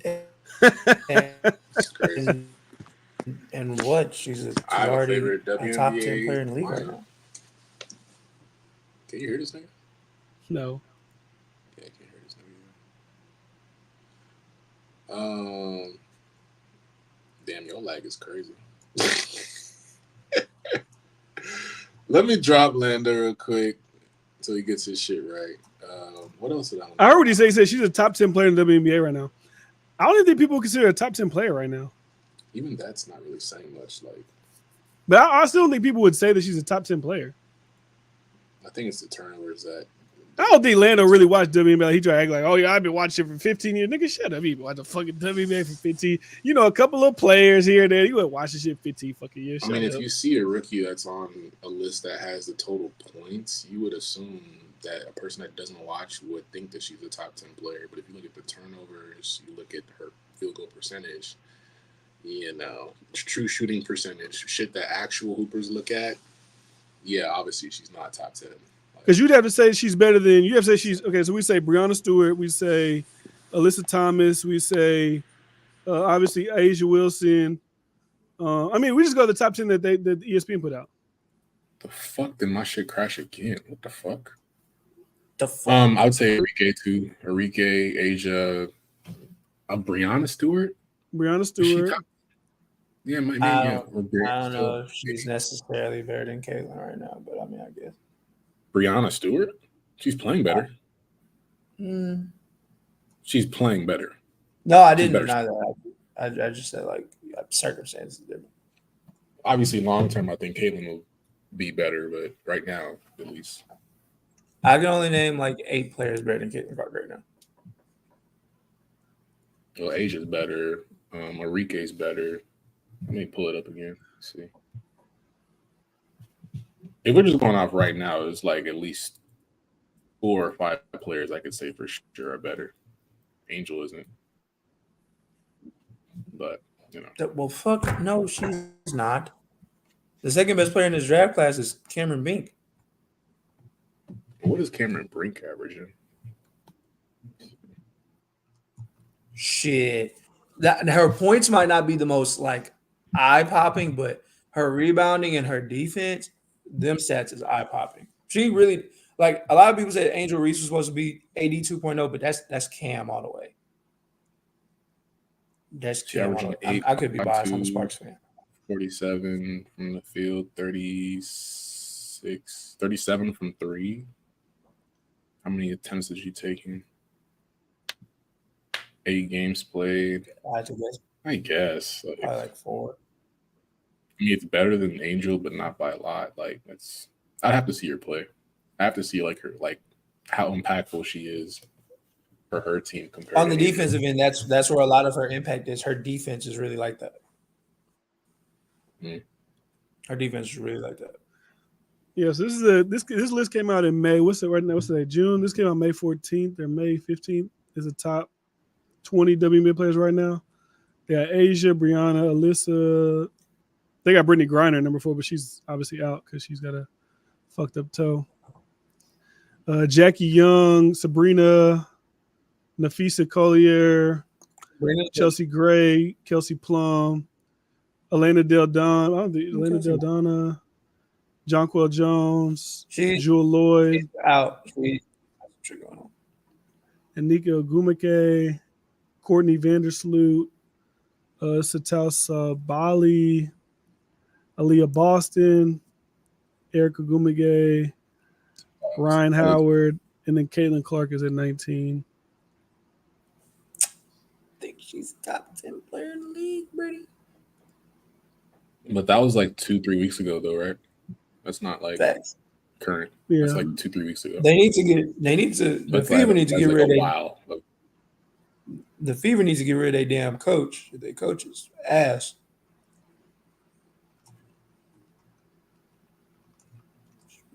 Yeah, the Fever played the most games so far. They played 11.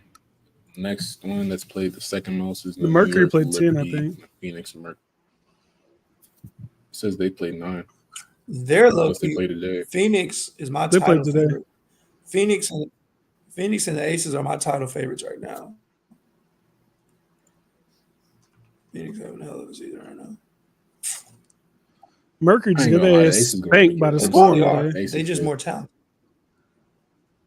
Storm beat them 80-62 today. Yeah. The Mercury are currently 4-6, and the Storm are 6-3.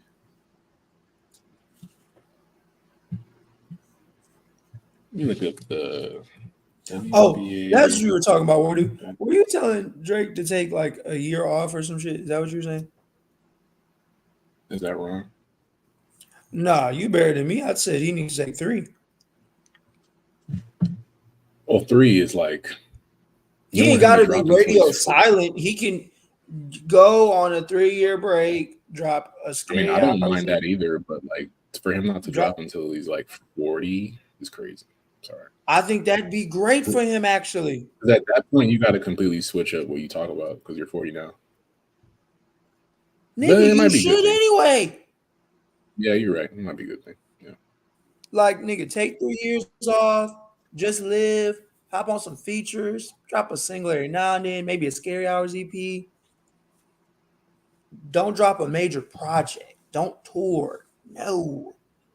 Take 3 years. I wouldn't mind her loss too. I ain't gonna lie to you. Her loss is fire. I'm still playing. Now, is he actually gonna take 3 years off? No. Knowing this nigga, he gonna drop come August or September again. He gonna drop come this August or September again. I'm telling you, he gonna drop again. And I don't. I think mean, if that's... Kendrick's not going to drop an album, I definitely think Drake is going to drop an album for sure this year. Kendrick should drop. Will he drop? Yeah, probably not. I That think part he I don't know. should if he's smart, but yeah, nigga not drop. I don't think Kendrick's gonna drop. I don't think Cole's dropping an album this year either. He gave us Might Delete Later. I think we're gonna just have to eat off features again. You're like Well, the he might drop It's a fastest Boy. streaming song. It's a boy. He might drop It's a Boy. This nigga tried to buy a Cybertruck, and this nigga thought they didn't even know who J. Cole was. And the fall off is real. I strive to be that. J. Cole? I strive to be that low key in life. Lord Jesus. Just walking around, no security, nothing. When the last time That you seen light-skinned Cole with? privilege. I'm telling you, when the last time you seen Cole with any security? It's that light skin privilege. Get the fuck out of here, because Drake got to walk around with goons. He's Jewish though, Fair point. Fair point. and he's an immigrant. Like I don't need Drake to drop an album for at least 2 years. And I liked For All the Dogs. I thought For All the Dogs is a very good body of work. Like he can make great projects when he wants to, because Her Loss is an amazing project and it aged beautifully. So he can do that if he wants to. I think what he's lacking is his authenticity. And I think it's not in his lyrical content, it's in his sound. It's in his production. He needs to link back up with 40. Like 40 mixes the shit after it's all done. But no, I want 40 present the way he was present for Take Care, the way he was present for Another One Saying, the way he was present for Views. I want 40 present like that. Like you and 40 are sitting here on your Michael Jackson, Quincy Jones shit, crafting the album start to finish. I want him to talk about some shit I haven't really heard him talk about before, but it's like you talked about everything. So, well, he gotta, if he gonna change his subject matter, he gotta live a different life than what he living. I can't expect Drake to sit get on here your and talk to me Jay-Z about, shit, bro. Go buy some paintings, bro. I can't sit here and listen to you talk about like marriage, settling down. That's not what the fuck you do. I can't sit here and listen to you talk about. So funny, boy. I don't know. I think if you take 3 years off and spends that 3 years carefully crafting an album with 40, sprinkling Boy Wonder, pulling some Kanye on production as well. Kanye knows how to produce some good music. I think they got a love-hate relationship. I think Kanye does want to work with Drake, but he's just so bipolar that he can't. I mean, the nigga was supposed to give he hasn't given us a second part of any of his projects. There's no outside of Donda 2. I think Kanye West wants to work with Drake, but I think Kanye has an ego and is jealous and does not like feeling like someone can surpass him. And he understands if he works with Drake, he would be giving him an advantage. And that's where the bipolar part comes in. He's like, well, wait, no, fuck that nigga, because attention's going to get taken off of me. So Drake low-key the same way. That's why they clash heads so much. So Drake can write for you, but you can't produce for Drake. Well, because Kanye looks at himself as in a legendary status that he doesn't think Drake has reached. Well, he's sure of it now, but back in 2018, he probably still thought Drake had ways to go before he reached that. So it was okay. Like now, Kanye not doing that shit. Kanye not doing that. Unless he gets content and just knows like, hey, I could care less. I could care less if Kanye drops music ever again. I'm at that point now. I think most real Kanye fans would actually like for him to fade as an artist. Like after Donda, I said this is what Kanye's formula should be for the next 10, 15 years of his career. Play the DJ Khaled role. Make beats with artists in mind, bring them together on a project, and just make really good compilation project. I mean, why not? Kanye's the best producer rapper ever, one of the best catalogs ever. Why not, again, do something no one else has done? But it's because Kanye wants to be, you got to be the face. Kanye don't want playing no background role. Kanye. Niggas conceited, bro. That's that only child shit. I I was supposed to do an interview with some rapper from Boston. I don't know if I'm gonna do that. But You just want to fucking kill him. Does Caitlin Clark need a championship to be considered one of the greats in women's college basketball history? You said Jordan Lucas. No, not Jordan. Caitlin's coming. What will the league have in store for them when they get there? Reality is coming. Okay. You know, there's. What are you watching? The white greats talking about Caitlin Clark. You just want to fucking kill him. Does Caitlin Clark See, it's not like a Caitlin Clark. She's talking about all rookies. Every time you play rookies, you just want to fucking kill him. Does Caitlin Clark need a championship to be considered one of the greats Just in Breonna women's Stewart. college basketball history? Yes. Caitlin's coming. What will the league have in store for them when they get there? Reality is coming. Okay. So all the white queens, the white goats, they're the ones that are really, they don't really like her. Deanna Taurasi. Sue Bird ain't been on her ass. Sue Bird ain't been on her ass, and she definitely a goat. She playing still? Shout out to Sue Bird. I think this is her last year. She's still playing? Mm-hmm. That's her last year. Seattle. Seattle Storm. But Caitlin Clark, man. Hey, shout out to all the bland white bitches out there. You know, you got someone to represent you guys. Damn, that nigga just called y'all bland. I mean, she's bland. What the fuck? She looks like she is bland. Oh, man. She's like Cheerios. She's worse than Cheerios because you can still put sugar in Cheerios. Damn.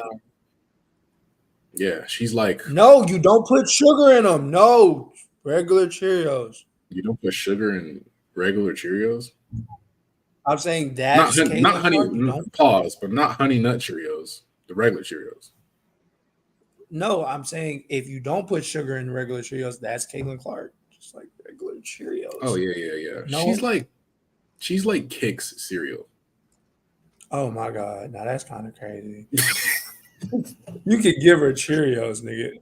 I don't even want to be Kix. You might as well call me Raisin Bran if you're gonna call me Kix. Fuck. Nah, Raisin Bran's fire. What you talking about? Raisin Bran fire. Oh hell nah, niggas tripping. See, just that conversation alone shows me how older I am compared to you. You don't like Raisin Bran? You an old ass fucking fart? Cool, nigga. You don't like Honey Bunches of Oats? Nigga, I'm not eating no cereal with raisins. Oh, I'm sorry. You're eating Captain Crunch. I'm sorry. All right, no, guys. I'm not.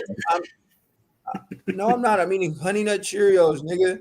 I'm eating Frosted Flakes, nigga. I'm eating not Captain Crunch, Cinnamon Toast Crunch. Nigga, we're not talking about health. We're talking about taste. It's fucking cereal, nigga. I want my cereal to be a little healthy. I don't know. I'm at that age. Nigga, make you some fucking oatmeal if you want healthy raisins and shit. Make you some fucking oatmeal. I'm not 50. What the fuck? Nigga said oatmeal. You're like 75 if you're eating fucking Raisin Bran. D-Friend, you like Raisin Bran? It's not bad. I'm not eating it. It's not bad. Is it top shelf for you cereal wise? Is it top shelf?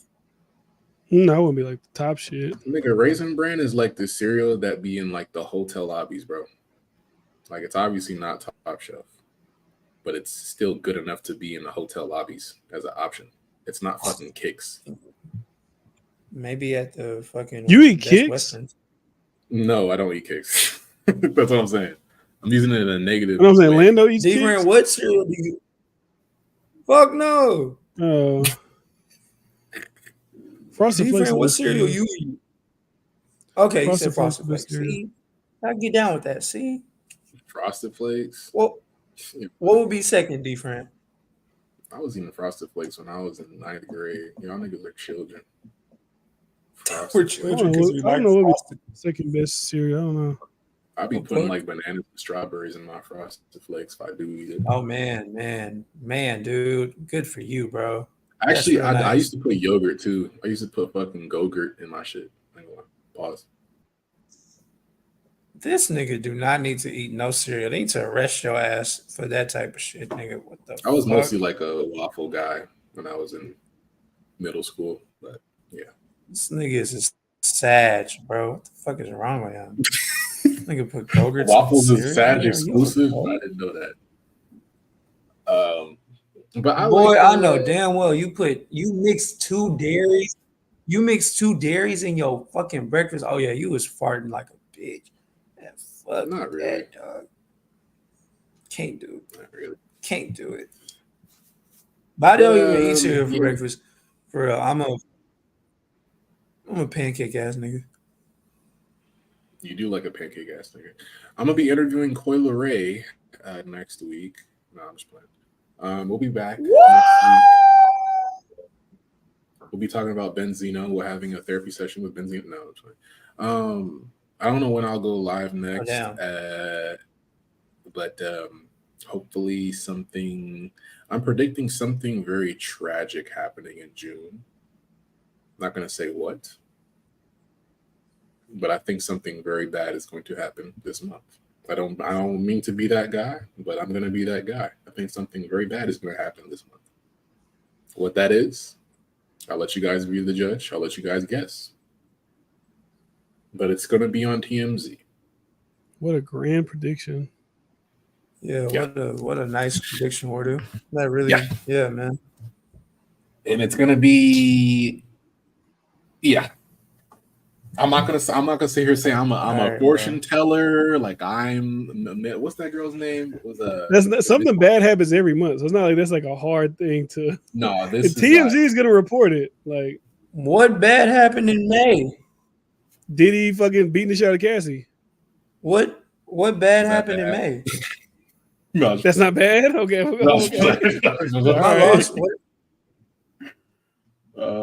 No, I mean like what happened in May? What happened in May? May went by so fucking slow. Oh my God, that was a slow ass month. What did happen in May? The Drake taking an L. Yeah. He didn't take an L to me. Whatever. Of course. Light skin. Of course you think that. Mr. Good Take. Mr. That's Good not Take, biased. Mr. Good Takes. That was a good. I didn't say he took a W. I didn't say he took a W. I just said he didn't take a L. So I it's a said tie? before the beef happened. It's a tie. Stop it. No, I said no. I told everybody around me. I said this is gonna be like Jay and Nas. It's really gonna be left to whoever you ask. Some people gonna think Jay won. Some people gonna think Nas won. It's just gonna be how it is. Because I thought neither of them niggas was gonna drop a track that was really gonna done off the other. Not like us was supposed to be the track, but after 2-3 weeks, you just got on the track for 2 minutes, called nigga better file. I might like we would put a poll out there. It'd be like a good majority that would probably say Kendrick won the battle. Like any logical person. That's the popular vote. That's the popular vote. The same way that most people, when Ether and Takeover first came out, everybody said Ether was way better than Takeover. No, it's not. It's not. But it's the popular. But I feel like university people still would say that because like Ether's become like a synonymous with like dismantling somebody. So you would still probably say that Jay-Z took the L there. You wouldn't say even it was like that beat alone, like No, if you do a poll on which is the better song, Ether or Takeover, it depends now. Like it might be like a 55% going to Ether, but it's not as big as how it was in 01. I think if you ask people over the overall beef, everything that dropped between Drake and Kendrick, who won? I feel like most people would probably say Kendrick won. Most logical people would say Kendrick won, bro. It's okay, bro.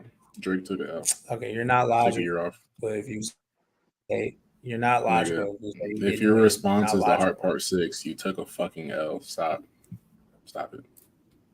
Nigga, you took that shit down. Oh my gosh. Oh Lord. Like if it's such a great response, why the fuck would you take it off IG when it's still on? Yeah, but why would you take it off your IG? If Meet the Grams is such a great diss, why'd you change your cover art on DSPs? True. If it's such a great diss, why'd you change your cover art on DSPs? But guess what? Not like us dropped the day after.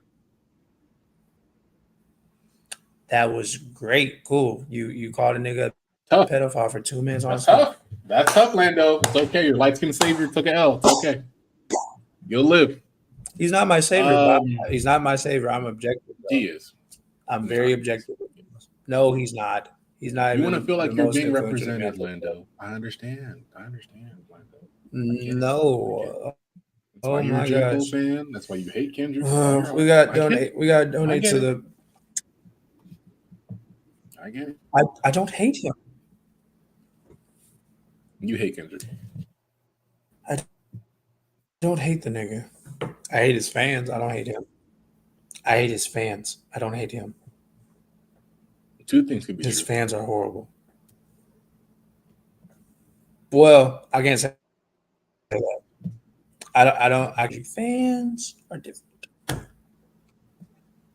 His fans, I feel like he can't do no wrong. That he's the Black Messiah. Yeah, I don't like them people.